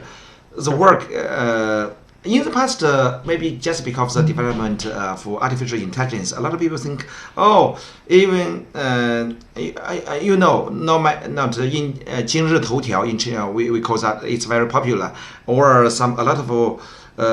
lot of news online. They are created by machine writer, machine translator. So actually, even nowadays, some extremely important news, as far as I know, still created by human beings. Even some very professional, some professors in the United States, they also invite some people to proofread their papers. They are English native speakers. They still ask some people to proofread their academic papers, even Grammarly. Absolutely. And even in China, we know one very the most famous company, Huawei. As long as I know, the founder Ren Zhengfei, when he wrote a paper, he would like to ask his top leaders to read and revise them, and then he will read once again, and then ask some colleagues to revise or modify once again, and then post them to all of the audience online. So even the top leader, he has some ideas. He needs some people, some professional proofreaders or language major professionals to proofread them. And so our English major students must remember, after all, we are major. It's our it's our specialty. We still we can speak spoken English. That doesn't mean we can write very professional paper, no matter for scientific research papers or for some important newspaper. We must recognize the professional proofreaders are still very important in the society. You can find out a lot of jobs, but the premise is that you must really good at it. Otherwise, no one will hire you to work for them. And you have to draw a distinction. Between the technical execution of something, right, and the art of it. Think of it this way: two musicians, same piece of music. The first musician may execute technically that Beethoven or Bach piece. Right. And all the notes are correct, the pitch is correct, the tempo is correct. The problem is they sound like a robot because they are so rigid in their performance. Now you listen to the second person. They have also technically correct execution, but they have a creative side, and woven into the technicality of that music, they are able to bend notes to create, dramatic transitions between maybe the phrasing in the music, so that they we call it making it their own. Yeah. So technically it's correct, but you can tell that a human being is doing this. Now, Yes. you can also see it in writing. You can ask IBM, their computer Wilson, which is AI, to write a story. It is not ever, probably in our lifetimes anyway, going to be as good as a story like Harry Potter. It's not. And it's because AI is really only as good as the inputs. And it can technically execute a story, a beginning, a middle, and an end, characters, character development, but it is not going to be at the caliber of Tolkien, where you have there's something you can't put your finger on it. It's an intangible thing. I usually go like this. I can feel it. I can hear it, but you can tell that it's not a computer. Right. And now, AI may get better at this over time, but I will always prefer a human proofreader, because if that person comes with a creative background, they're not just proofreading.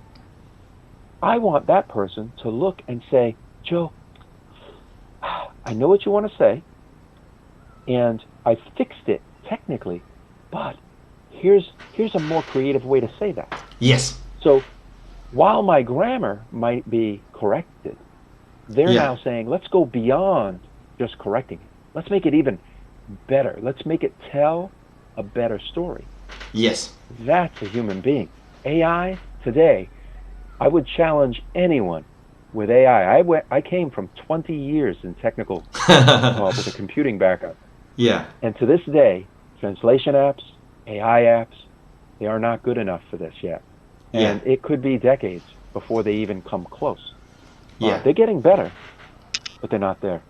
So at least for the next 20, 30, 40 years, I will prefer a human proofreader who can also give me valuable feedback and be creative in their job. So English majors aren't going anywhere. You're not going to see, even in some companies like translation, I guarantee you, for their most important client, what are they going to do? It's either going to be a person translating, or it's going to be AI does the initial translation, and then an expert does the final translation. They can't get away from it, because if you want the best accuracy, if you want the best creativity, computers cannot deliver that. So translation is also not going to go, completely automated. Maybe for cheap clients, they just want quick, what we call quick and dirty. Right. They just want a translation that's probably 75% correct, but has a bunch of mistakes in it. Right. Pretty much every Google translation I do of any paragraph written in Chinese has so many mistakes. And I don't even need to speak Chinese to know this, because I look at the sentence in English and I go, that cannot be what they just said. It can't. It's completely out of context. Yes. So, don't worry about it, English majors. Your job for quite a while will be, your many jobs will be secure. So, number 5, I mentioned earlier, they can see the world from many perspectives. Part of that is reading many different types of books, many different types of authors, different points of view, whether it's research papers or novels, fiction, nonfiction, and learning to see the world from more than just one point of view, which goes hand in hand with number 6. I had a physics teacher who had a humanities background, and he always taught me 3, 4, 5 different ways to solve the same problem. Because he didn't want me to just say, this is the right way, this is the only way. He wanted me to see there can be 5 right ways. pick one. Pick whichever one fits who you are, your personality, your bias, your education. 7 is something that a lot of Americans, we have something called reading comprehension. Yeah. When you read something, to be able to tell me what it meant. Yeah. That's a lot more difficult than it sounds. And there are a lot of native English speakers that fail, or they're very poor at reading comprehension.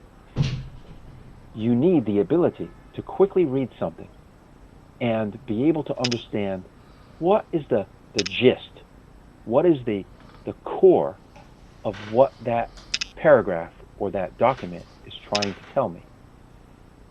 That's a huge skill, because you might look at a contract, you might look at a proposal for doing business and quickly identify, we're not in alignment with what this person is saying. They're trying to propose something that is dramatically different from our objective or our brand. Yeah. And that kind of skill is hugely important in business, and in your personal life too, really. Although, don't read your love letters like they're research reports. Your spouse will probably not appreciate that. Yeah. Sweetie, your major concept in your love letter to me didn't convey love. Don't do that. That's called divorce. Yeah. So, and then flaws in arguments. Oh, wow. Throughout American society, and you probably see this also in Chinese society, people who make flawed arguments, a lot of logical fallacies, they don't understand causation, correlation, they don't even understand how to construct an argument in a way that is free of these flaws. Yeah. So imagine, when you're trying to create a document, a speech for a politician to sell the public on an idea, but you want that idea based on sound science, and solid arguments. Okay. Here I want to talk about argument. Here I want to mention one point. That is very important. When I was preparing for GRE examination, there is argument. That is analytical analysis writing. When just give you some examples, and then you must analyze if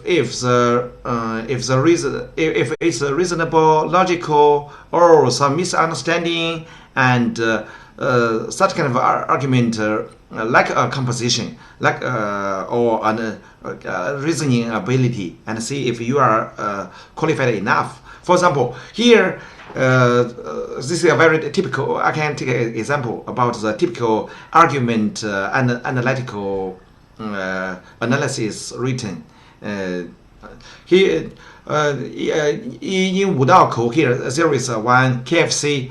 The KFC made a lot of money in the past 5 or 10 years.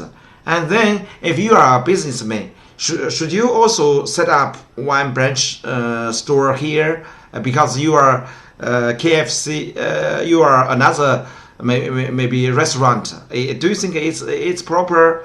You must consider about the real estate, the local people or the communities. You must consider a lot of reasons and see if you are if your consideration is thoughtful or not.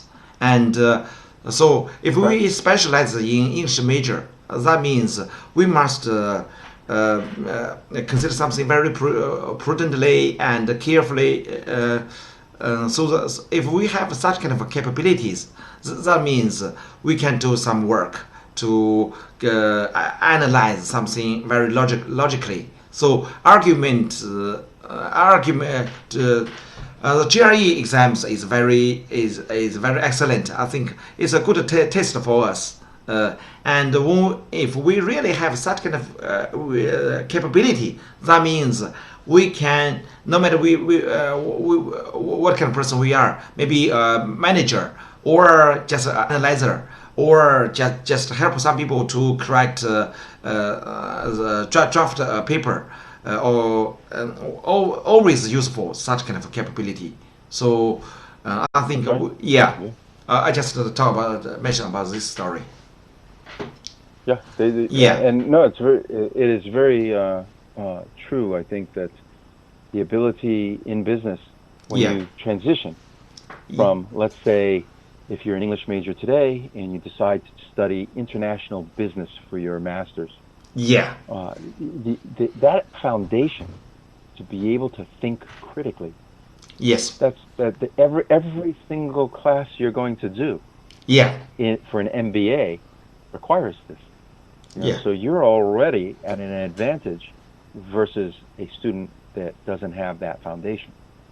So it's hugely important. And by the way, number 9 for English majors, and I think college students in general, but definitely English majors, when you have to read a lot, analyze, report, writing takes time. Writing takes so much time. Right. You only get good at writing by writing. Yes. And so time management, that turns out to me to be one of the most effective sales points when an English major is trying to get a job. That, as we'll talk about later, that's one of the areas where they can say, I slept, ate, and drank. I had to manage my time. I did time management. Yes. And for a lot of businesses that rely on, we say the trains running on time, right? Yeah. When a business relies on everything being timely, that's a huge importance. And there are a lot of employees that are poor with time management. Right. And, clients aren't going to be happy if you've got a bunch of employees who cannot deliver on time, deliver on promise. Maybe 2 weeks ago, I delivered a speech, particularly the title is about time management. That is in Chinese. One day, maybe both of us can talk about time management once again. Even because in our daily life, a lot of people are pretty busy, as busy as a bee. Every day is so busy, but sometimes they get lost. In Chinese, 3 words, that Chinese 3 characters, 忙, very busy and lost, and then puzzled, and know nothing, and 碌碌无为, very busy but get 0. So that means sometimes about time management, that means to give up. Time management means positioning what we should do and just do what we should do, and find out the most important things, and well organized, and then if you didn't, it's impossible for us to do a whole bunch of things that just daily. We just select something extremely important for us, and then if we have no time to take care of some travels, just discard it, and don't have to take care of it. And so one day maybe we particularly talk about time management. It's so important. I think it would be a great discussion. Yes, it's very important. A lot of skills. The last skill is something that we also associate with an English major, right? Yes. Creativity, the ability to tell stories, poetry, things like that. Basically, the creative flair. Yes. Now, I know for anyone that's an English major, some of this may seem, like, well, obviously, Joe. But I wanted to show you that if someone were to ask you why be an English major, well, I just gave you 10 points. It's what makes an English major special. Other fields have some of these. But they don't have all of these. So if I were choosing an engineer, some of these things do apply to engineering, but not all of them. So in the humanities and in English, as an English major, this is you. This is, 10 attributes of who you are. Yes. And on that next slide, I show you, given all these skills, what kinds of things can you do? And the answer, the short answer, is anything you want to do. You need to decide what's your passion? What do you want to do with your career? What kind of, do you want to go into public service and be in the government? Maybe. Yeah. Maybe we can ask our audience to forward our links to more groups, just 20 or 30 seconds.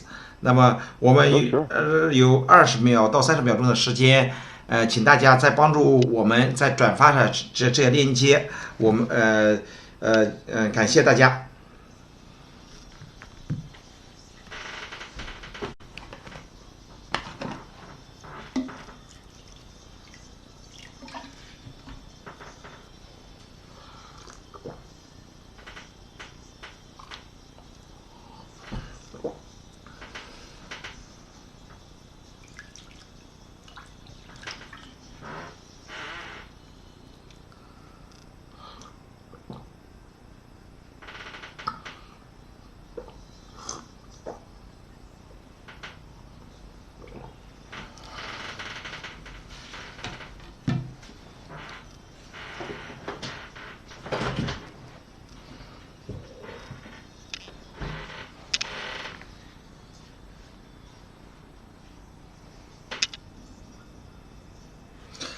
Okay. Thank you for our audience for our links to more groups. Thanks a lot. And Joe, please go ahead with your endless career possibilities. Sure. So because of time and everything, I don't want to go into too much detail with this slide, but I want to say you need to know your passion. You need to decide what kind of path you want to take in life. If you want to go into shaping the future of Chinese law, maybe you go into the government, a politician, or you write for a politician. Yes. You know, maybe you want to shape the future of healthcare in China. You know, maybe you want to help China be even more effective if there's another pandemic. You know, don't dismiss, oh, I'm an English major, what would I do? You might be one of the people that helps shape the future of medicine and pandemic response and antiviral development in China. You might go into China has something that you won't see in a country like America, and that is it's an old history already. You know, you've heard me in past discussions say America's a baby, right? We've been around for 240 some odd years. 244 years, still a new baby compared to China. Several hundred, and even if you go back to years. Columbus, Columbus is still only 600 years, right? Not even 500, a little over 500 years, all the way back to Columbus. Discovering, well, the Native Americans were already here, so Columbus didn't discover anything. but so you have a history, and you preserve quite a lot of it. Right? There are buildings in China that go back many hundreds of years. And documents and sculptures, and so you may be able to capture that kind of information, so that 200 years from now, someone might be reading what you've written. Some new student learning history in school might be able to benefit from what you produced. So the point is, those skills, those 10 areas that I defined, that can be used in so many different careers. You're not limited. Ultimately, as we'll discuss in a moment, it comes down to you deciding what you want to do and being able to effectively market who you are. Right. That's what's going to decide your career path. Not because someone told you English majors don't do that. Because an English major can get into any of these things. Right. You want to be an engineer later? Yeah. Go ahead. So, point to this slide, it's wide open, meaning the possibilities are endless to anything. Yeah. Don't limit yourself. Don't let your parents or your peers limit your thinking. I can take an example. So, all of the world, there is no one major that is about a president. As long as you study the major president, you will become a president. And most of the Chinese political leaders, top leaders, specialized in science. But most Western countries, lawyers. Most of them study lawyers, which is terrible. The lawyers are great with logical reasoning. Yeah. But when you include personal bias and when you include prejudice with a person who can reason, they're able to manipulate the public thought. Right. So an attorney can be smart, but for bad reasons. They can have not your best interest at heart. Yeah. And that's a dangerous combination. You will oftentimes hear a politician who is an attorney make a very effective argument. Right. But you'll go, are they crazy? Yes. That's about the most anti-human being argument I've ever heard. But it's logical. Yeah. But it's not. You're right. That's why a lot of people say, "Oh, these attorneys or lawyers, they make a lot of profit, but they are bad guys because they know maybe the laws are not correct enough in some ways. So they make a lot of profit, but they are infamous. Some lawyers are infamous." Yeah. Oh, absolutely. And think about society versus business. Okay. There's an old English saying: you cannot run a government like a business, and you cannot run a business like a government. And there's a reason. Think about the 1950s and 60s in the United States and Russia. Mm-hmm. Back then, there was this almost irrational drive to go where? To go to the moon.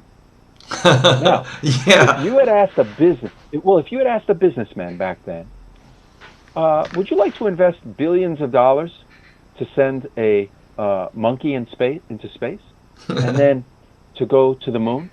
Yeah. They would say, "Are you crazy? What's my benefit? Why? Why am I doing this? I can't see a clear benefit." No, you cannot have the money.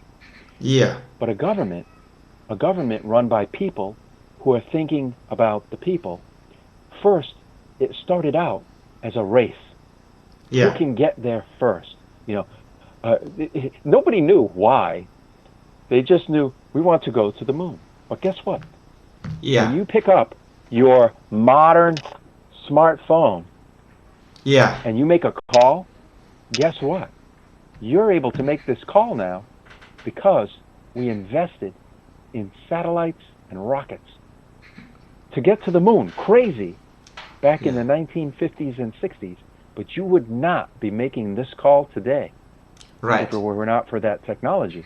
So sometimes the purpose behind something is simply because it's better for humanity. Yes. Not because there's profit. Yes. If all you ever think about is the profit, you've already lost. You've lost. If you put people first, the profit will come somewhere, somehow. Medicine, the entire field of medicine today is based on government-funded research of the past. More modern research is also commercial. But in the early days, it was mostly governments coming up with cures for polio, cures for the measles. These were things that were to help human beings. Right now, with COVID, the governments have to decide, hey, we need to save our people. Yes. Not because they want to charge you and profit. Oh, hey, here's your COVID needle. It's going to cost you 1,000 RMB.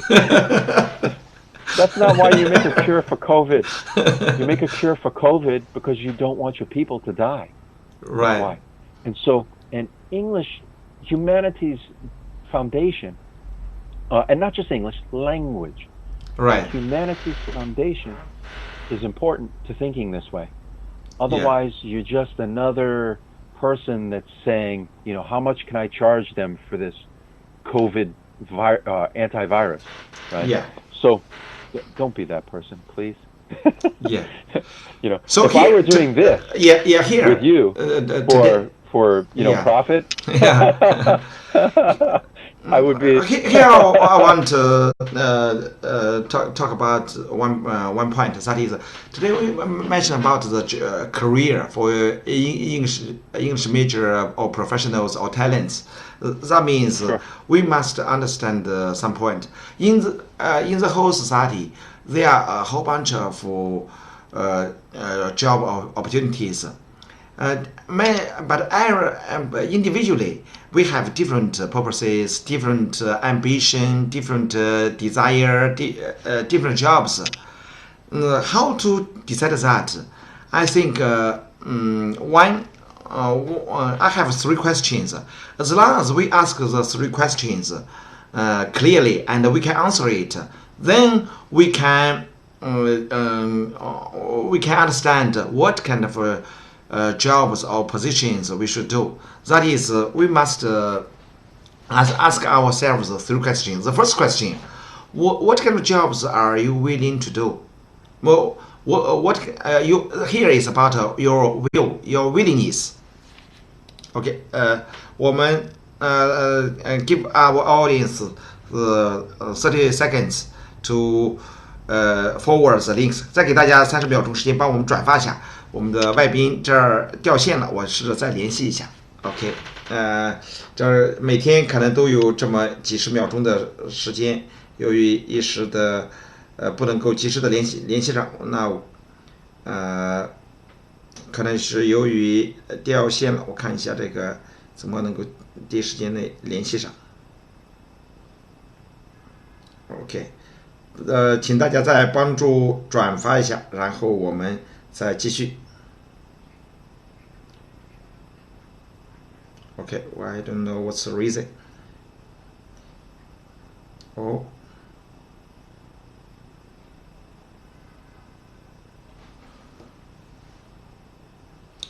我们请大家帮助再转发到各个朋友圈，把这链接。我们今天还有剩下最后一点儿。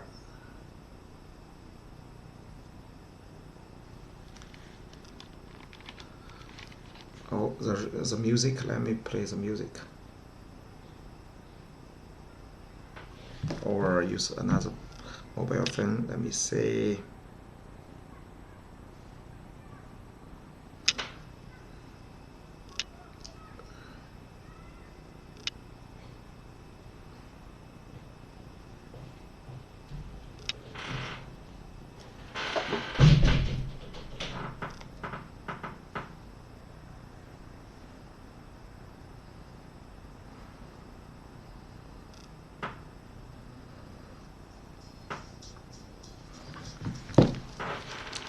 请大家再有20秒钟时间帮我们转发一下，我们看看，再跟外宾，再保持联系一下。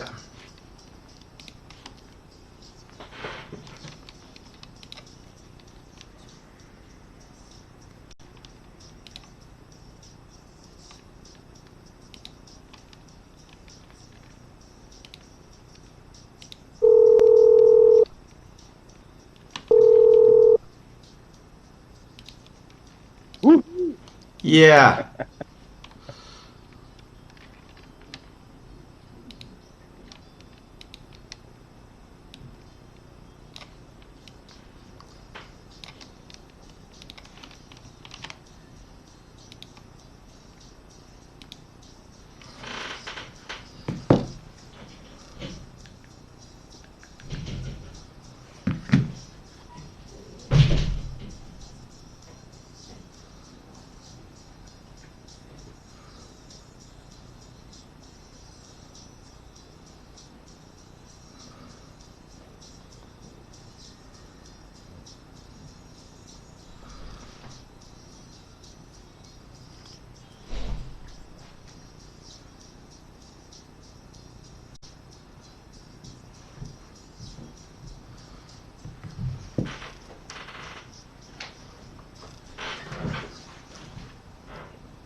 Are we reconnected? Yes, it's almost. Okay. Okay. Now let me talk about. Okay, it's. Okay. Okay, let me finish my just go. I was trying to talk about one person. His name is Drucker. Drucker. Peter Drucker. Yes, this is a famous management leader or the founder of the management. And I read a lot of books about his works. 德鲁克, we know he. And I summarized the 3 points. The 3 points are very important. As long as you can answer the 3 questions, then you will know your personal career positioning. That is, the first question is, what kind of jobs you are willing to do, your willingness, okay? Because different people have different ambition, desire. What's your dream? In which aspect you feel passionate? As long as you do it, you feel ordained. Day and night, you do the sleepless, you're still very excited.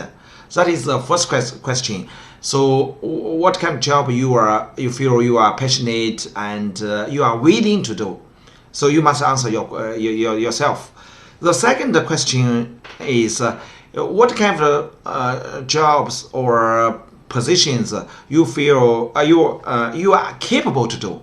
You cannot just think about that. You must really capable. For example, you want to be a president of China. Are you really capable? Even put you on the position in office on the stage, maybe you are not very capable. You'll be killed by somebody, or you are not able to. you are not qualified for the job. Not. You cannot. It's not a good job for you. The third question is, the first one is willingness, the second is the capability, the third is the demands of the company or the social demands. If you tell yourself, oh, I have a capability and I'm also interested in a kind of job that is to kill the dragon.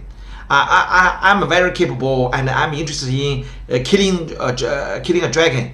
But there is no dragon in the society, no the monster. How can you realize your dream? You are very capable, you are interested in that, but no ghost, no monster, no dragon. So that's to say, if you are interested in a certain job and you are capable, but if there is no such no the demands or no the needs in society, so that's not a good job. So we must ask ourselves. The first, your willingness. You are willing to do it. The second, you are capable. You can do it. The third is there is a demand or needs in the society, and some company provides the offer for you to work. And about the 3 questions, generally speaking, roughly more than 70 or 75%, you think, oh, you can meet the answers, you can match, then you can do the job. For example, if I'm not interested in certain job, even the job is well paid. If we engage in that, maybe we feel it's down. It's tiresome. Even a lot of money. Maybe gradually you will lose your interest or at the very beginning you have no interest. Maybe you cannot do the job well enough.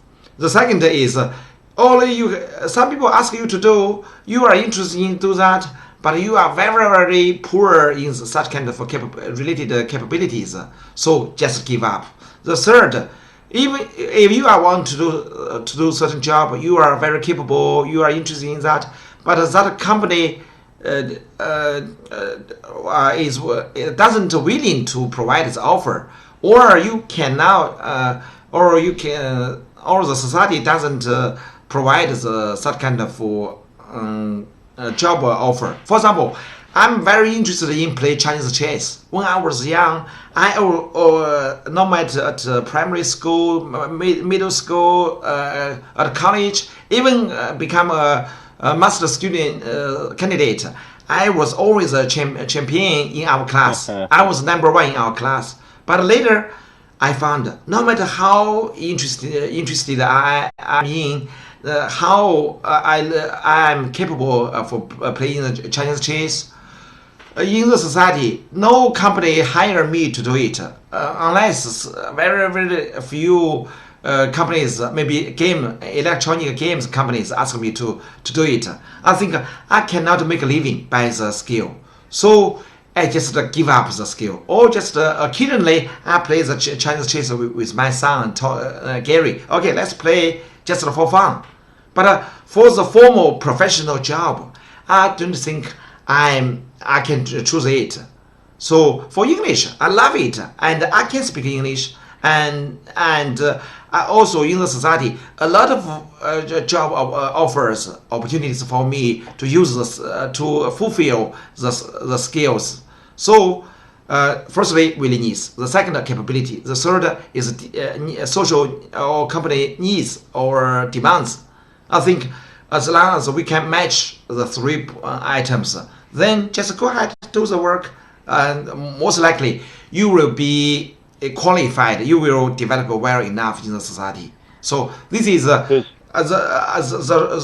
rules or the laws. I read so many Drucker's books. Deluca, this is a master in management science.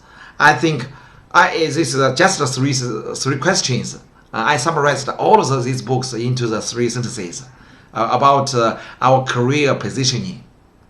Okay, would you like? Yeah, go ahead, please. So there's one challenge with this, and I like some of Drucker's work, but a lot of ingenuity and innovation in America has happened from people who didn't necessarily think they could do it, right? Yes. In fact, many times they never imagined they could ever do it, but they still tried. They still tried. You get people like Bill Gates, who sold IBM on the software before he really had something to give them. He didn't know. At the time that he made the deal with them, he did not know if he could even deliver.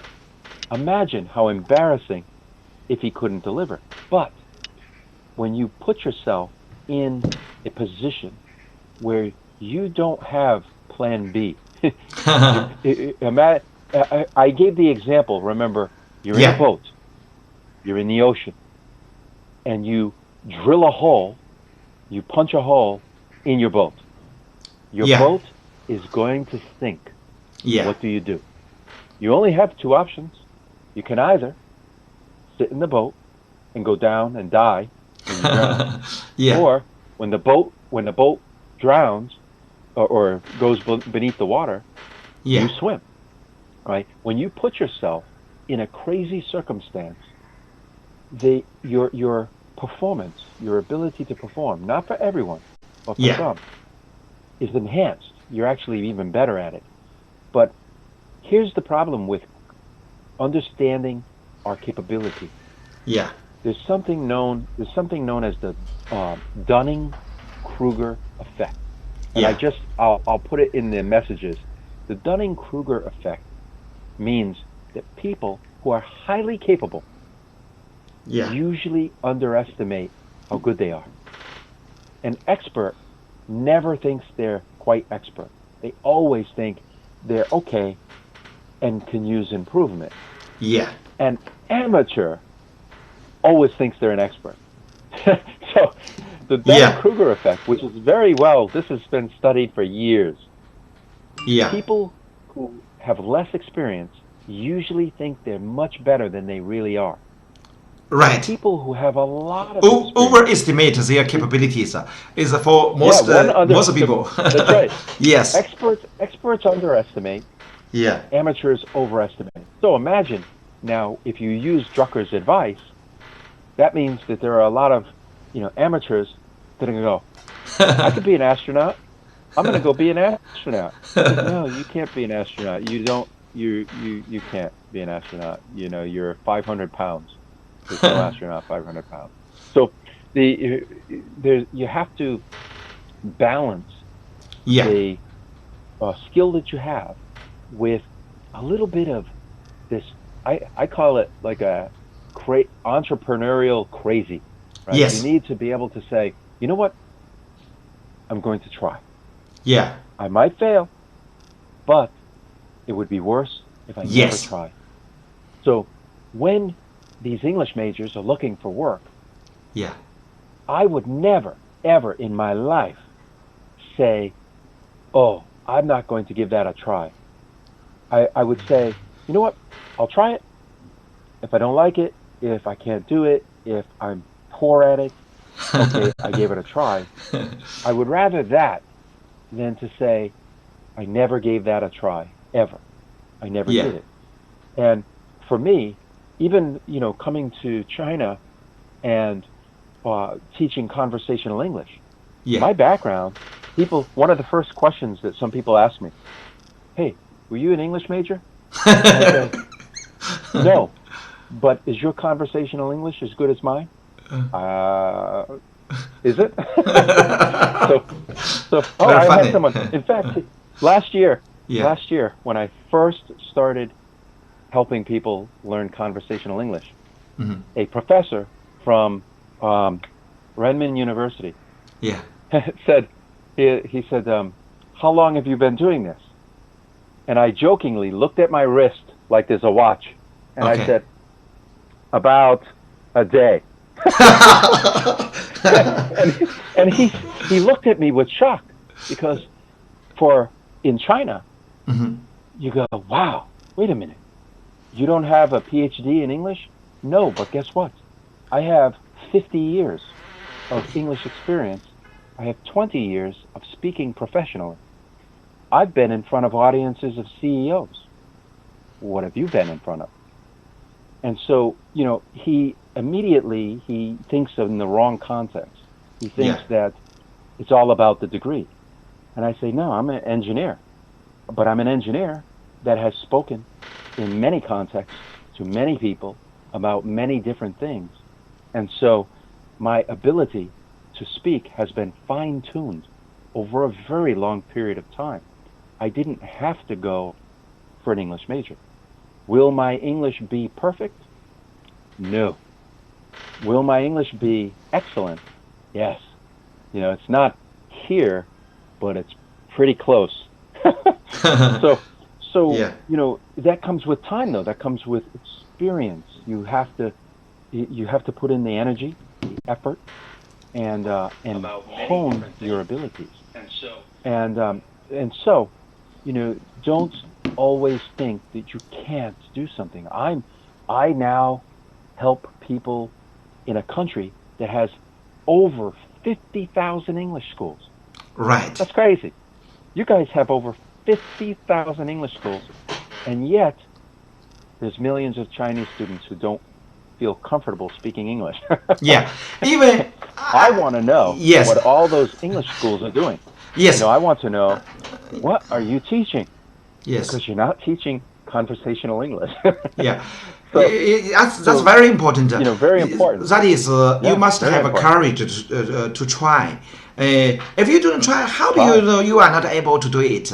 Even I remember many years ago when I was trying to go to college, and that is at the very beginning of a freshman.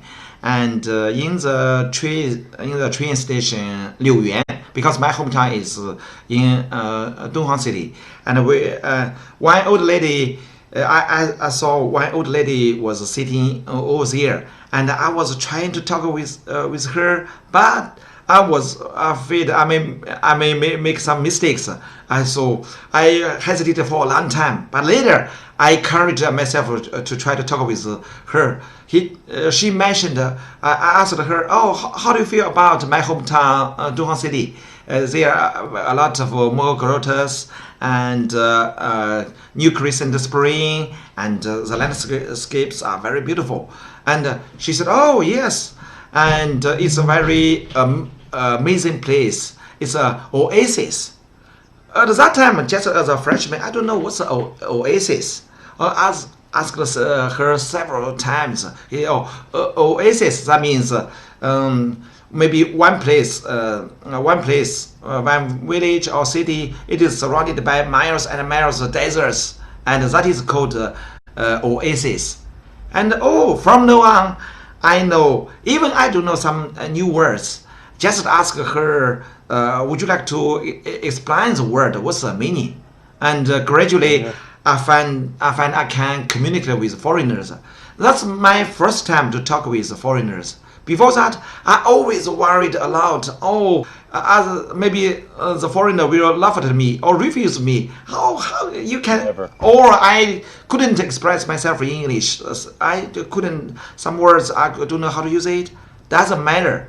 Even this spring, after this spring festival, I was trying to do live stream video programs.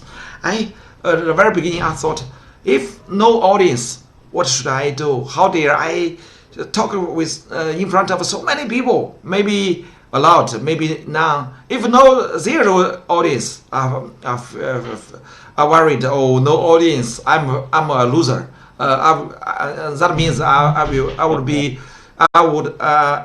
fail. If a lot of audiences are worried, so many people, what should I talk? I have no stories. Maybe no one like me. So don't worry about making mistakes. I have one sentence that is very important. In Chinese, 不是你一开始就很厉害，而是你开始了才变得厉害。Doesn't mean you at the very beginning you have been very, very great or very excellent.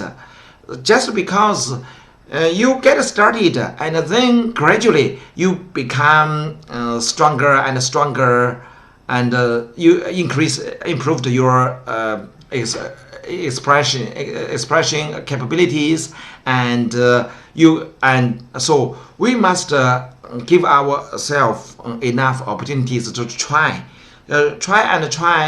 gradually, more audiences, more friends, more commercial opportunities. So we don't we shouldn't give up any opportunity to try. Without trying, how do you know you cannot do it? Okay. And remember what we were saying earlier. If you put the customer, if you put the person first, your goal, in our case, wanting to help people with conversational English. If you put that goal first, that's number one, not profit. Yeah. That. The rest will fall into place, we say. Yes. It will fall into place later. If profit is our number one goal, 4-5 weeks ago, we would have stopped. We would have said, you're right. Nah, don't bother. Not enough people. We need 20,000. Yeah, but that's with time and effort, more and more people begin to say, "Oh, wow, there's value in this," and that is why they return. Every business that has ever put people first has grown very well. But what has happened with many of those businesses, especially in America, I don't know if this also happens in China. Yes. But the business will grow. It will become very famous. You might know Burt's Bees. Burt's Bees makes lip balm and lotion for your skin. Became very famous because of the founder, and he cared about people. He sold his company to a company that didn't care about people, that cared about profit. It's never been the same. That company will never be the same again. It will never profit like it did, and it will never compete like it did, because suddenly they moved to profit over the people.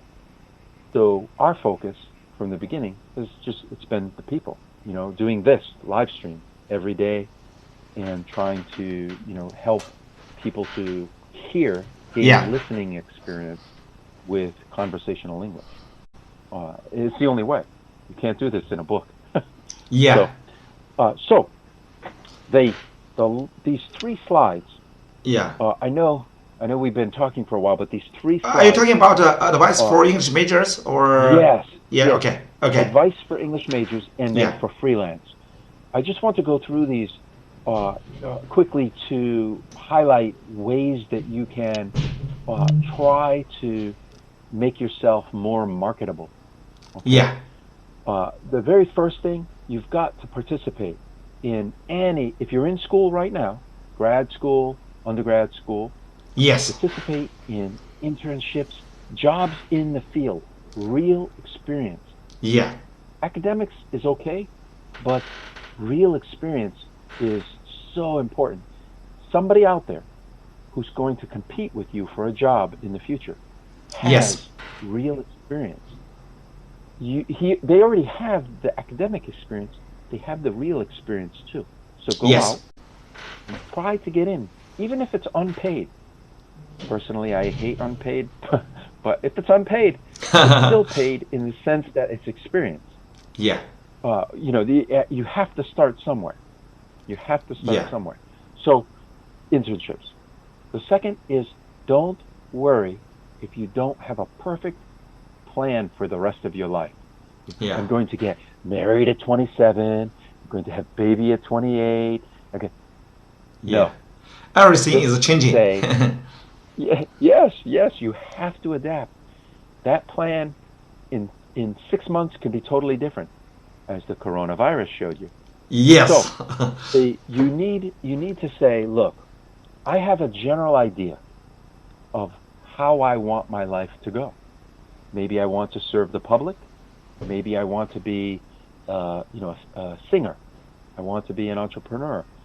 That's okay, but you don't need to have every detail worked out right now. Yeah. Focus on your college. Focus on getting through that experience, getting practical experience, and the rest will begin to take shape over time. Yeah. You have to have faith in yourself. Have faith in the fact that you aren't going to let yourself down. You won't let yourself down. But you have to believe in that. If you don't authentically believe that, then you might. So believe in yourself. Follow your passion for what got you into your English major to begin with. Nobody says, I'll be an English major. Nobody. There's something you love. Maybe you love reading. You love writing. You see news anchors, journalists. Yes. Something got you into English.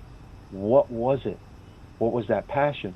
Because that passion is something that maybe you should pursue. It depends on what it is. Number four, super important. We've mentioned this a couple times. Whether you're an undergraduate or you're about to be a graduate student or you're already a graduate student, consider adding. Myself has set a good example. Several degrees. Yes. Because think of it this way: English major is the foundation. Now specialize in something to build on that foundation. For example, if you want to be an attorney, a lawyer. Yeah. Now you have the foundation, but specialization. And in a few minutes, we'll talk about why that specialization can help you. But just consider doing something with your either a second undergraduate degree or a graduate degree in something else. Unless you want to teach English, then by all means, you would pursue a graduate degree in that as well. Yeah. Or you might get a graduate degree in English and get a graduate degree in medicine, or engineering. Number five, networking.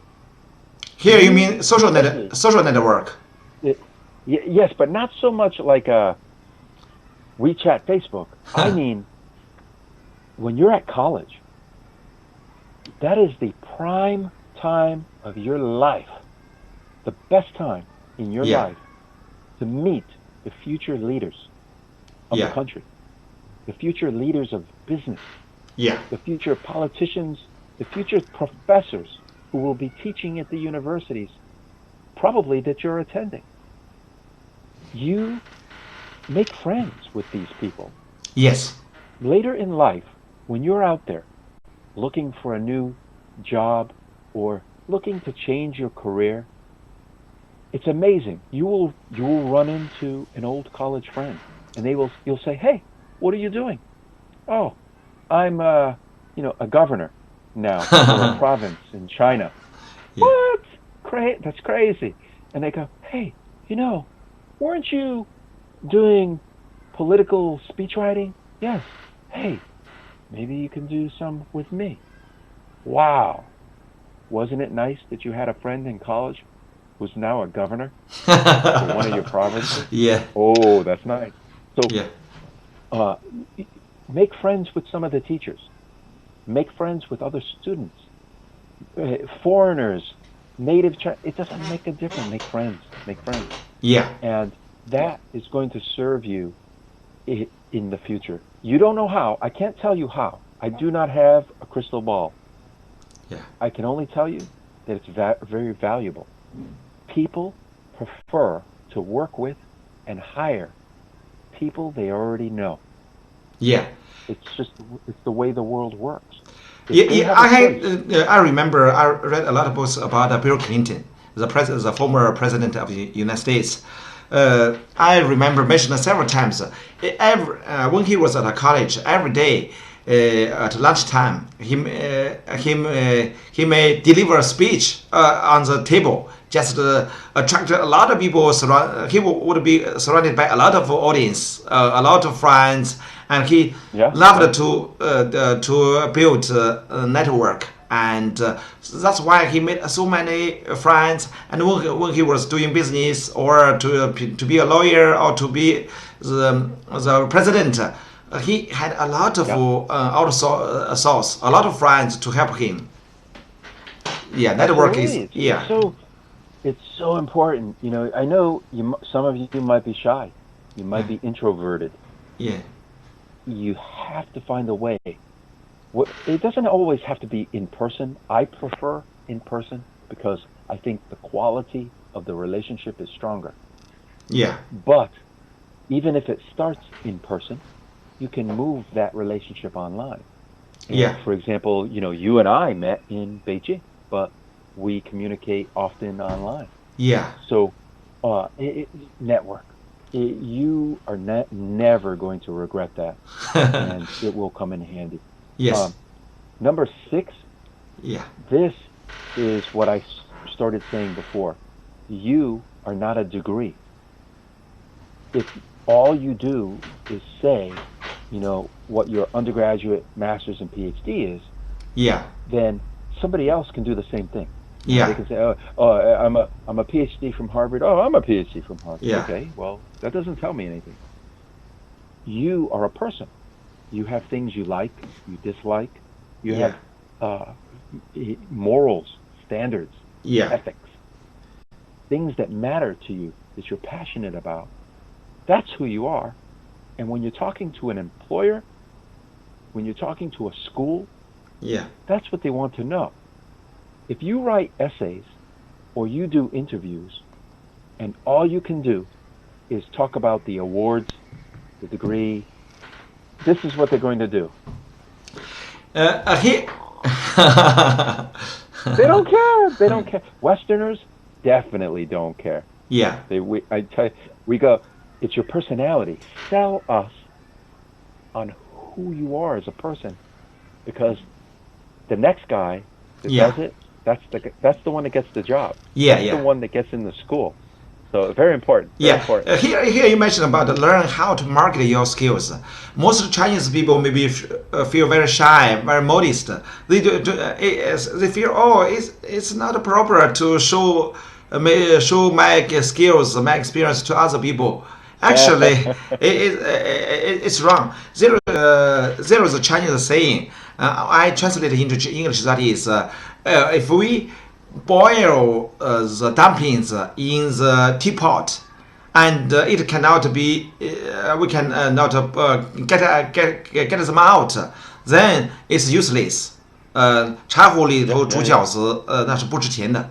So if we have a lot of degrees and learn a lot of knowledge, very important skill is to market our skills in front of our audience, our clients or potential clients or our customers. Otherwise, how do they know? How do they hire you to work for them or accept your services? So we don't have to be too modest. We must show our capabilities, our skills to them. Let them, oh, I'm professional. I can help you. Market yourself. Doesn't mean, oh, it's illegal. It's legal, and it's very necessary for us to let other people know what we can do. Otherwise, we will lose a lot of opportunities. Other people have no the obligation, know the responsibility to know us actively. Ourselves, if we want to survive in the society, it's very necessary for us to be sociable, to exhibit our capabilities, to market our skills. Very, very necessary. Right. Yeah. Yeah, and as you learn and improve your conversational English, you're going to learn the difference between bragging about who you are and marketing who you are. There's a difference. It can quickly, if you do it incorrectly, it can quickly sound like you're just bragging. Look at me, I'm wonderful. That's a show off. How good you are. Yeah, you can tell someone how good you are at something without even using the word good. Or you can tell them how intelligent you are without ever saying how intelligent you are. In fact, in Western society, if I say to you, I'm very intelligent, immediately, the first thing you should think, and this is universal, is that person's not intelligent. An intelligent person will never actually tell you in Western society how intelligent they are. They will show you how intelligent they are. Right. Just by their words, their actions. Same thing, I'm the most kind person that you'll ever meet. Yeah. Which Trump says, right? But if someone's saying that, they are absolutely not the most kind person you'll ever meet. They're probably liars, but it's up to other people, not to us. It's up to other people to establish whether they think we are smart, whether they think we are kind, and they do that by looking at our actions, the way we conduct ourselves. So, when I say market yourself, I'm saying show people that you are good at what you do. And they will pick it up. They will see it. They will sense it. Yeah. You don't need to actually say, I'm awesome. Don't do that. That I won't think you're awesome. Okay. Here there is also another Chinese saying that is,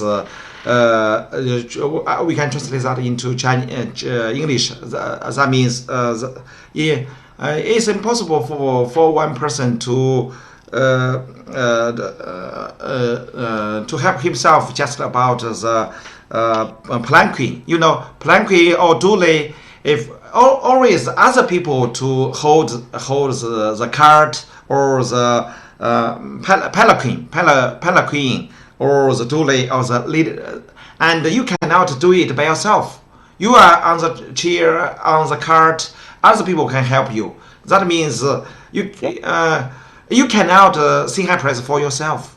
Other people can say, "Oh, you are really great," but you cannot tell other people, "Oh, I'm so excellent."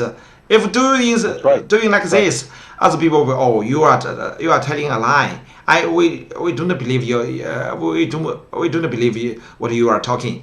And so, 轿子只有别人抬的，没有自己给自己抬的。So in some degree, if we really want to exhibit our capabilities, the way must be proper. We cannot brag ourselves, show off ourselves. Right. We need to exhibit our real capabilities. Yeah. Through your actions. Yes, through actions. The way that you conduct yourself, the way you behave. Yes. That's how people will see that you are trustworthy, that Yes. you are credible, that you are intelligent, that you are kind. Yes. That's how they Yes. determine this. Yes, we must use a proper way to market our skills here. That's right. And then the last piece here, and I think most English majors will do this naturally, is keep a portfolio of the things you do. As long as you can share it. Some things, I've written many things that I can never show you because they were written for companies that I had to sign non-disclosure agreement. Right. And, so I can't make it public. Yeah. But for things that you're allowed to share, show people. I wrote this speech. I wrote this copy for a website. I created this business plan. Show them. There's no better way for someone to understand how well you think than to hear you speak and to see and read your writing. Yeah. So keep a portfolio and put even your stuff that you think might not be your best. What did I tell you earlier? Yeah. I said people who are really good at something usually think they underestimate how good they are. So when you're an English major, let's say grad student now, Yes. chances are you're pretty good. I mean, you already earned one degree and you're working on your next one. Yeah. And you are probably pretty good at what you do. So trust in the things that you create and put them in your portfolio. Don't say, this isn't good enough. To who? To you? You're too tough on yourself. To me, that might be one of the most beautiful poems you've ever written. But you think, it's okay. Yeah. I could have done better. No, put it in your portfolio. And let other people decide. Don't decide for yourself. You're a very poor judge of your own abilities. Very poor. So that's the advice. Yes. For, we have general. We have three slides left here. Maybe we can quickly finish off them because our conversation has lasted almost 3 hours. Yeah. We talk a lot. Yeah. You haven't. If the audience hasn't figured that out yet, we talk a lot. But how are you supposed to practice? Okay. Talking. So, the last two here, or sorry, the next two slides I'll go through quickly. It's about freelancing. Yeah. Freelancing is working for yourself. Okay, so first thing, freelancing, it's not for everyone. I've done it for almost 20 years now. Yeah. But some people don't like it. They would rather go to a job and 9 o'clock to 5 o'clock, and then they go home and that's it. They don't want to have to think about finding customers. They don't want to have to think about billing their customers. They just want to go to a job and collect a paycheck. That's okay. If that's you, don't freelance. But if you like freedom of setting your hours, setting your price, and doing all the other business things that normally you don't see because you're just an employee, like marketing. But here I want to talk about one person. His name is he wrote one book about rich dad and poor dad. Is Robert Robert Chinchi. He is actually Japanese American. Famous book. A famous book, And he classified people into 4 types. Some people just work for other people. Some people are self-employed. Some people are some CEO or founder of certain groups, some companies. And the last type of people are those investors who even invest those certain companies, like Warren Buffett. and very rich. They just so I think here for most people, if you are very excellent, you want to do something successfully. You can try to be a freelancer, but for most people, I think if everyone has some has maybe in some aspects are very strong, some aspects are very weak. So we had better. You need some person. Either you can join into certain groups, or you can organize a new organization, become a boss, and then anyway. You had better not stay just by yourself. If just one, you just employ yourself, you cannot make a big deal, may become a big entrepreneur. Or so it depends on. I suggest all of people to read that book. Maybe it was published 20 years ago. More than 20 years ago, Rich Dad and Poor Dad. Anyway, lead a lot of people or organize a team. Then you can realize a kind of ambition. Otherwise, less people, less forces, less workforce, you cannot realize your dream. Yeah, and it depends on what you want to accomplish. So yes, I started out case by case in massive companies with thousands of employees. Yeah. Then, when I started as an entrepreneur, I had there were 3 of us together that formed a company, and we did that for years. But ultimately, I've been on my own for a long time. What you have to decide is what's your goal. If you want to grow a big company, you will have to eventually hire people. Yes. You'll have to work with others. You'll have to maybe manage them and not be, if you're a translator, you might not be able to translate anymore. You might have to manage other translators. Yeah. So you have to decide kind of what do you want out of your life? How do you want to approach it? For me, I loved the freedom. If I wanted maximum income, I would not have done the path that I had done if I cared about just that. But I cared about enjoying what I do. In fact, the question that made me become an entrepreneur is because I had asked myself, when my children ask me, Dad, what do you do for a living? I didn't want to tell them what I used to do. Because I got a lot of money, but I hated it, and I hated the people. And I didn't want to do that anymore, and I was not proud of it. I hated it. Now, doing something like this, helping people throughout an entire country to be able to express themselves in a second language, that's a lot of fun. Yes. I'm not going to be a millionaire. I'm going to have a lot of fun. So you have to decide. Just decide what your path is, and pursue that. Yes, it still depends on individuals' ambition, interest, and opportunity. Oh, absolutely. Yeah, case by case. Yeah, and what is your ambition? Your ambition can be power. It can be money. It can be fame. Reputation, influence. Public good. You can, maybe your ambition is to do more for the public than you could possibly ever have imagined, to change the way society works. So, and that's an ambition. So, here I want to talk about my experience about freelancer translator. Maybe 20 years ago, I graduated from Northwestern University, went to be a teacher at the senior high school. My part-time was English part-time tour guide.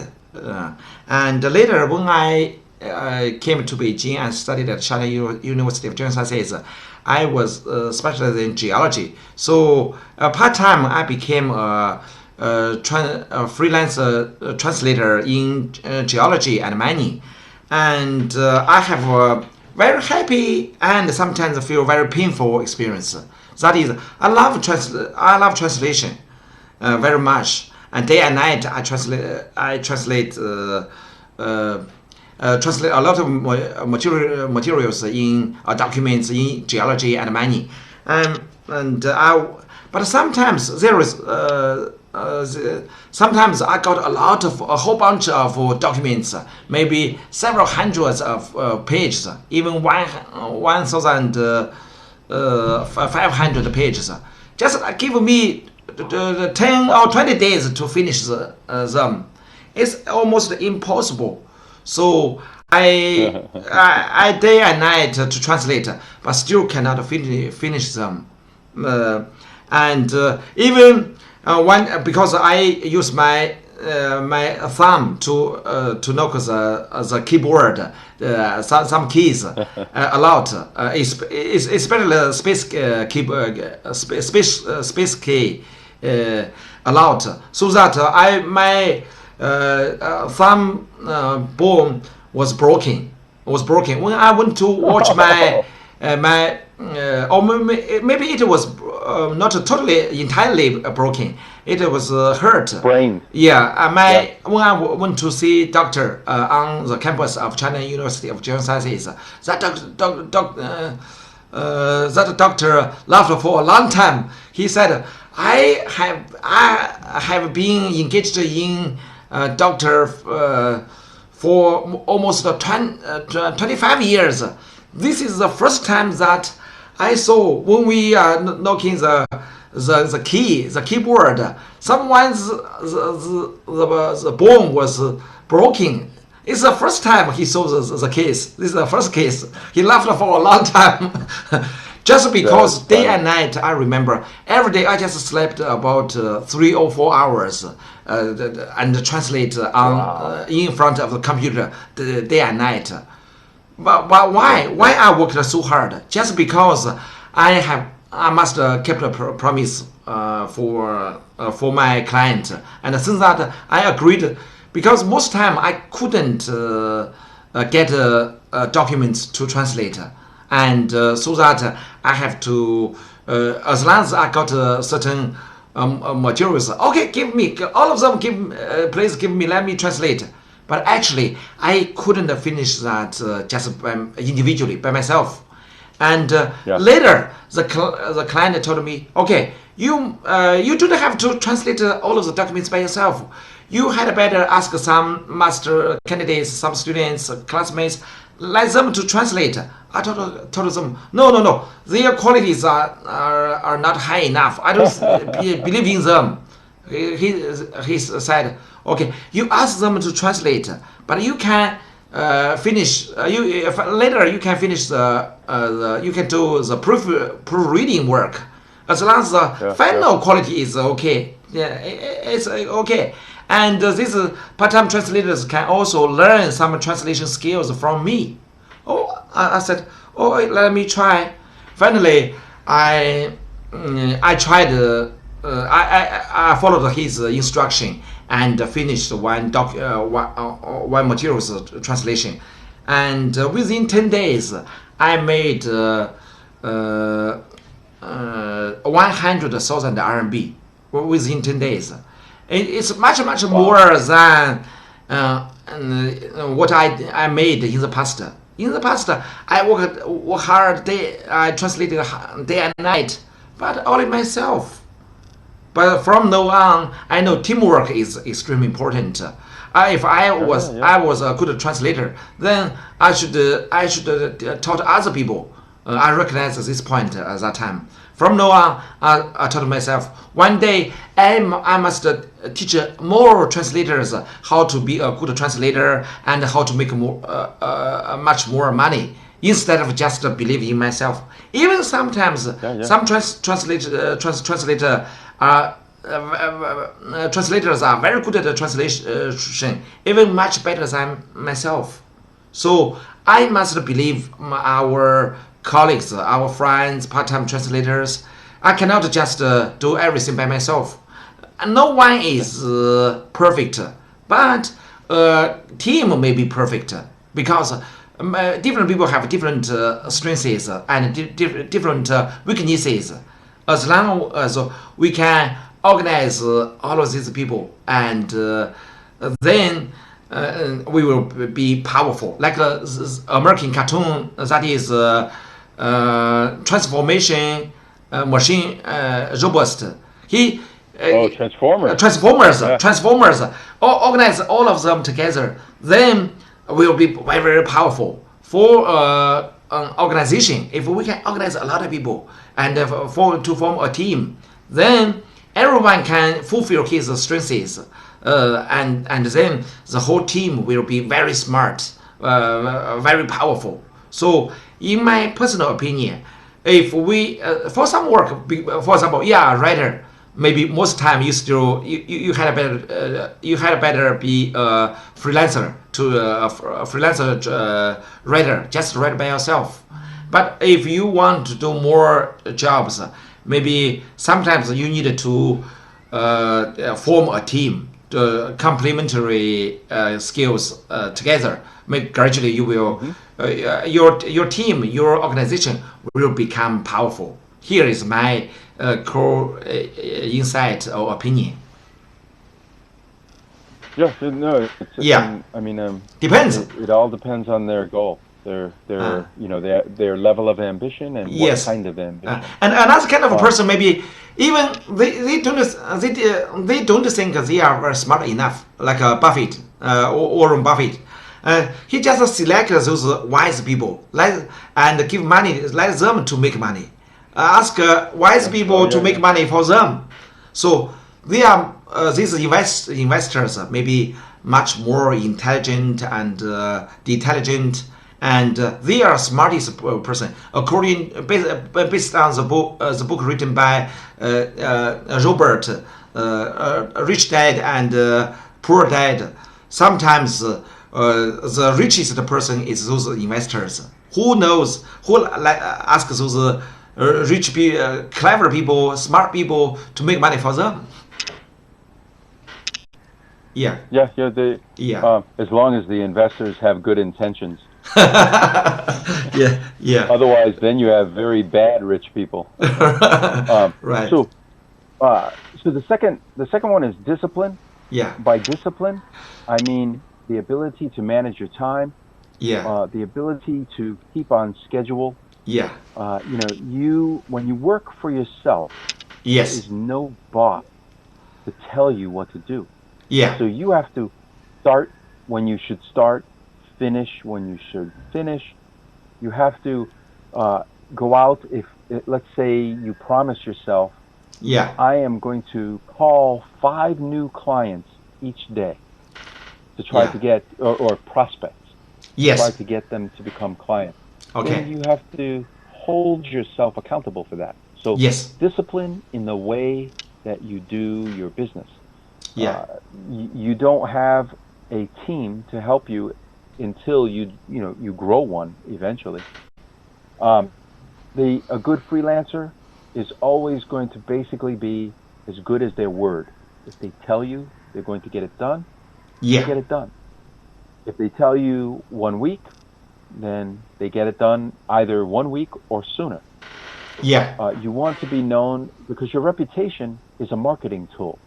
Yes. When I started a business in it was 2001 when the 3 partners got together, and we had just our reputations. That's it. Yeah. And there was no income yet, nothing. New clients joined us because of our reputations. We had the good fortune that they said, okay, we'll give you a try. We've heard that you're good. Yeah. And your reputation is invaluable. So in addition to networking, as I mentioned earlier, it's your reputation. Make sure that you are you keep your word, that you're trustworthy. Confidence, number 4, is 2 things. One, you've got to develop your confidence and self-worth. You cannot go through as a freelancer with no confidence. You can't conduct yourself with no confidence. It takes a little bit of crazy, right? You got to have a little bit of when a client says, I need you to do this, even if you maybe don't believe you can quite do it, but you're going to push yourself and you're going to try to do it. You push yourself and you try to do it. You set a bar. You set a high bar. If this is where you normally operate, and all you ever do is set a bar here or here, you're never going to grow as a person. If you're here and you set your bar here, you will push yourself to grow, and eventually you will be at a new place in your career, in your life. And then you set a new bar. Don't ever set a bar that you can achieve with your eyes closed. That's not a challenge. That's called ordinary everyday life. So make sure that you develop your confidence. Know your value is simple. So many people who are freelancers, they will always try to charge a lot less to a customer because they're worried that the customer will think they're overcharging. Now, the more experienced you are, of course, the more you can charge. Yes. But don't charge dirt cheap. Dirt cheap is super inexpensive. Right. Dirt cheap pricing. So, for example, if a business analyst in your country gets a good one, gets $30, well, it wouldn't be in dollars, but let's say they get 200 renminbi per hour for a really good, experienced business analyst. Let's say entry level gets 75 renminbi. When you're thinking about what to charge your customers, if you're brand new to freelancing, you've never done it before, whatever you do, don't charge the cheapest price. Right. People associate price with value. They can't help it. When they see something cheaply priced, they think cheap. Yeah. When they see something expensive, they think expensive, even though it might not be true. Just because a car is expensive doesn't mean it's high quality. It can be a terrible vehicle. Right. Just because a car is super cheap doesn't mean it's not reliable. It might be reliable. Same thing. Don't be the cheapest. Don't be the most expensive. Right. Start somewhere, if the range was 75 to 200, I might say start at 125, 110. Yeah. Above the lowest. But know your value. Don't let people just say, oh, I can't pay you 110. Yeah. And 2 seconds later you say, okay, give me 75. 75 is fine. You just undermined yourself. Because now you've told them that you're not valuable. You can have me for nothing. I have to charge zero. So know your value. Very important. Yeah.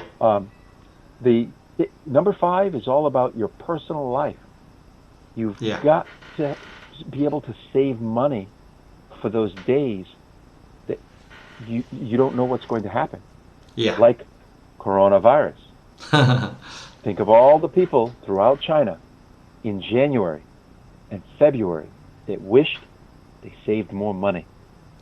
They said, oh man, I'm going to be out of work for 4 weeks, 6, 8 weeks. A lot of them, their businesses are dead forever. That's it. Gone. Yeah. Spent.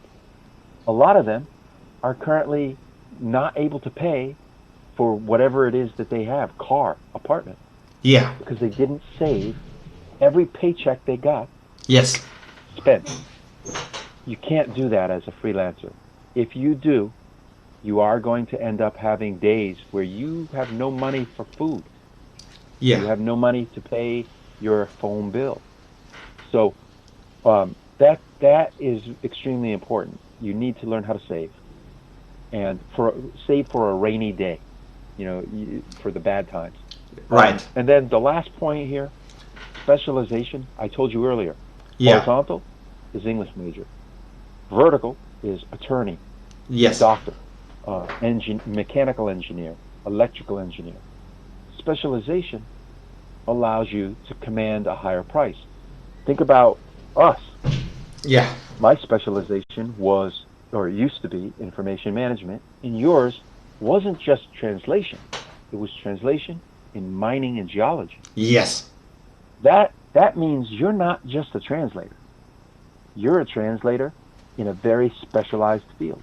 You can now charge more than an ordinary translator. Yes. So specialization is hugely important for a freelancer. Start general, and then specialize, and you will find that you get, clients will know you in the industry. Yeah. And they'll also be willing to pay because you eat, sleep, and drink that technology or that subject. Super important. The last slide about freelancing, I'll go through quick here. Yeah. It's your website and LinkedIn. If you don't use LinkedIn right now, get on it. Your website and LinkedIn for you are going to be more important than resumes and cover letters because employers and clients are going to look there to see who you are and what you've been doing. Yes. And you want to have something that represents you. And as an English major, you've got the cool creative talent. Get creative. Do something creative with your profile. Do something creative with a little website. Does not have to be a fancy website. Yeah. Creativity does not mean spend 600 hours developing it. Creativity means use your skills to make yourself appealing, but do it in the most simple terms that you can, come up with. Yeah. Write. One of your main abilities is your ability to write. Be able to show examples of your writing. If you don't have a blog, maybe do a blog. Maybe write on WeChat. The sort of in moments. Something that people can look at examples of your work. You can make this part of the website from number one. Nowadays, there are a lot of ways to market your skills. One is short videos. Right. Short videos, no matter Instagram or Douyin and Kuaishou, all of these short videos are very popular nowadays. You can make social media. Social mediums and WeChat. Be creative. Yeah, LinkedIn, Twitter, Facebook. We can use all of these social mediums to exhibit our capabilities. Yeah. And then the network. I said it before for English majors. I'm saying it as a freelancer. Networking. I already went into that. Yeah. The last one is client gifting.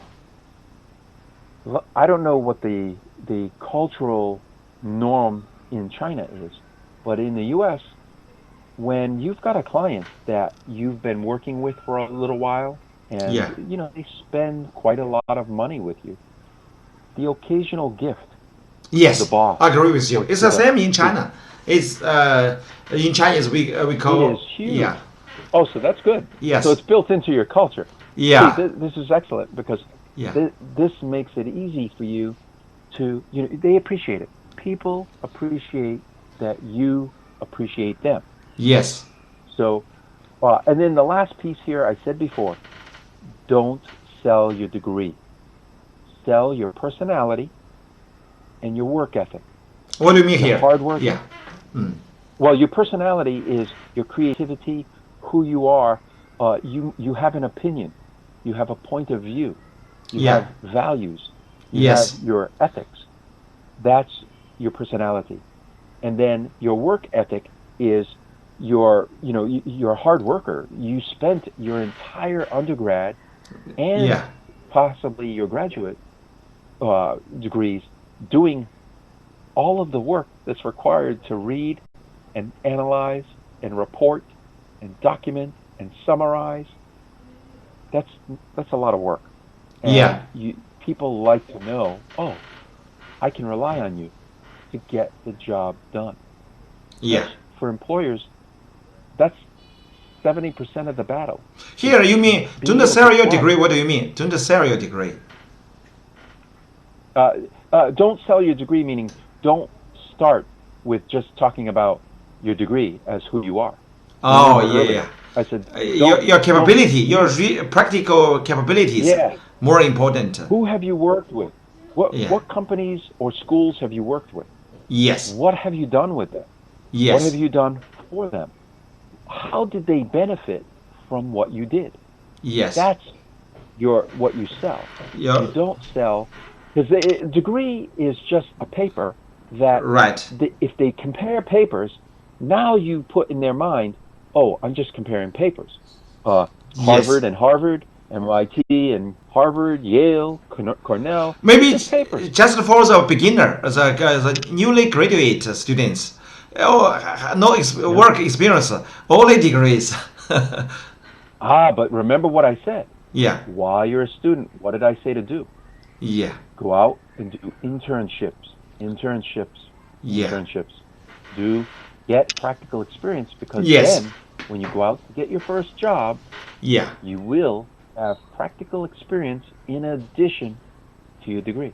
Yes. And you can also volunteer. You know, not a formal internship, but volunteering. Yeah. So that's the other thing. So, and then the last slide here, I want to just quickly say 6 things about you that make you so valuable as a humanities degree. Yeah. Let me just plug in before my phone dies. So my voice may change a little. You understand the context. You are versatile. You pay attention to the details. You're a storyteller. You think critically. And yes, your work ethics. Yeah. That's it. This is who. When an employer wants to know about you, these are the things that you sell them on. These are the things that make you, as a humanities major, as an English major, this is what makes you valuable to them. So when you're thinking about, how do I write my essay to get into school? Or, oh, I'm trying to get into grad school, how should I speak in my interview? Or my employer, what should I say? Well, I just gave you earlier 10 points about your skills. And 6 sort of high-level points about those skills, the 6 most important of those 10. So, you know, this, when whoever you're talking to, trying to get into school, trying to get into a job, this is you. Figure out how to tell your story in that context. And that is, wow. If you hung with us for this long, you're crazy. You're more crazy than me. But I hope that you know, everyone learned something today, especially anyone who is a humanities major who thought, what am I going to do next? And now, hopefully you have some ideas. It's endless. I couldn't tell you what you're going to do next, but I can tell you it can be just about anything. You know, you have to pursue it. And you know, hopefully you'll come see us so that you can practice your conversational English. So that you can sound exciting and interesting to those hopefully employers. the novel coronavirus will be soon be over, and you can come to China. We can talk face to face with all of our audience. Because as much as I like online, I love face to face. Because you can. That is where the real conversation happens. So, thank you everybody for sticking around. If you stayed here this entire time, awesome. And you know, we'll be back again tomorrow. At, how about tomorrow's topic? Have you got tomorrow's topic? No, not yet. Not yet. And later we'll come up with a good one. We'll come up with a good one. Okay. Thank you for all of our audience for your listening, and thanks for Joe, for we have had a very happy conversation, and I think these suggestions are very advisable to our English major students or professionals. And let me say now time is exactly 3 hours and half. Last year for a long time. Okay, thank you. Let's meet tomorrow a.m. About 10 a.m. Okay, 10 a.m. Sounds good. Sounds Okay. good. I'll be here. Okay, I hope so you much. will too. Okay, see you. Bye bye. Bye bye. Okay, bye bye.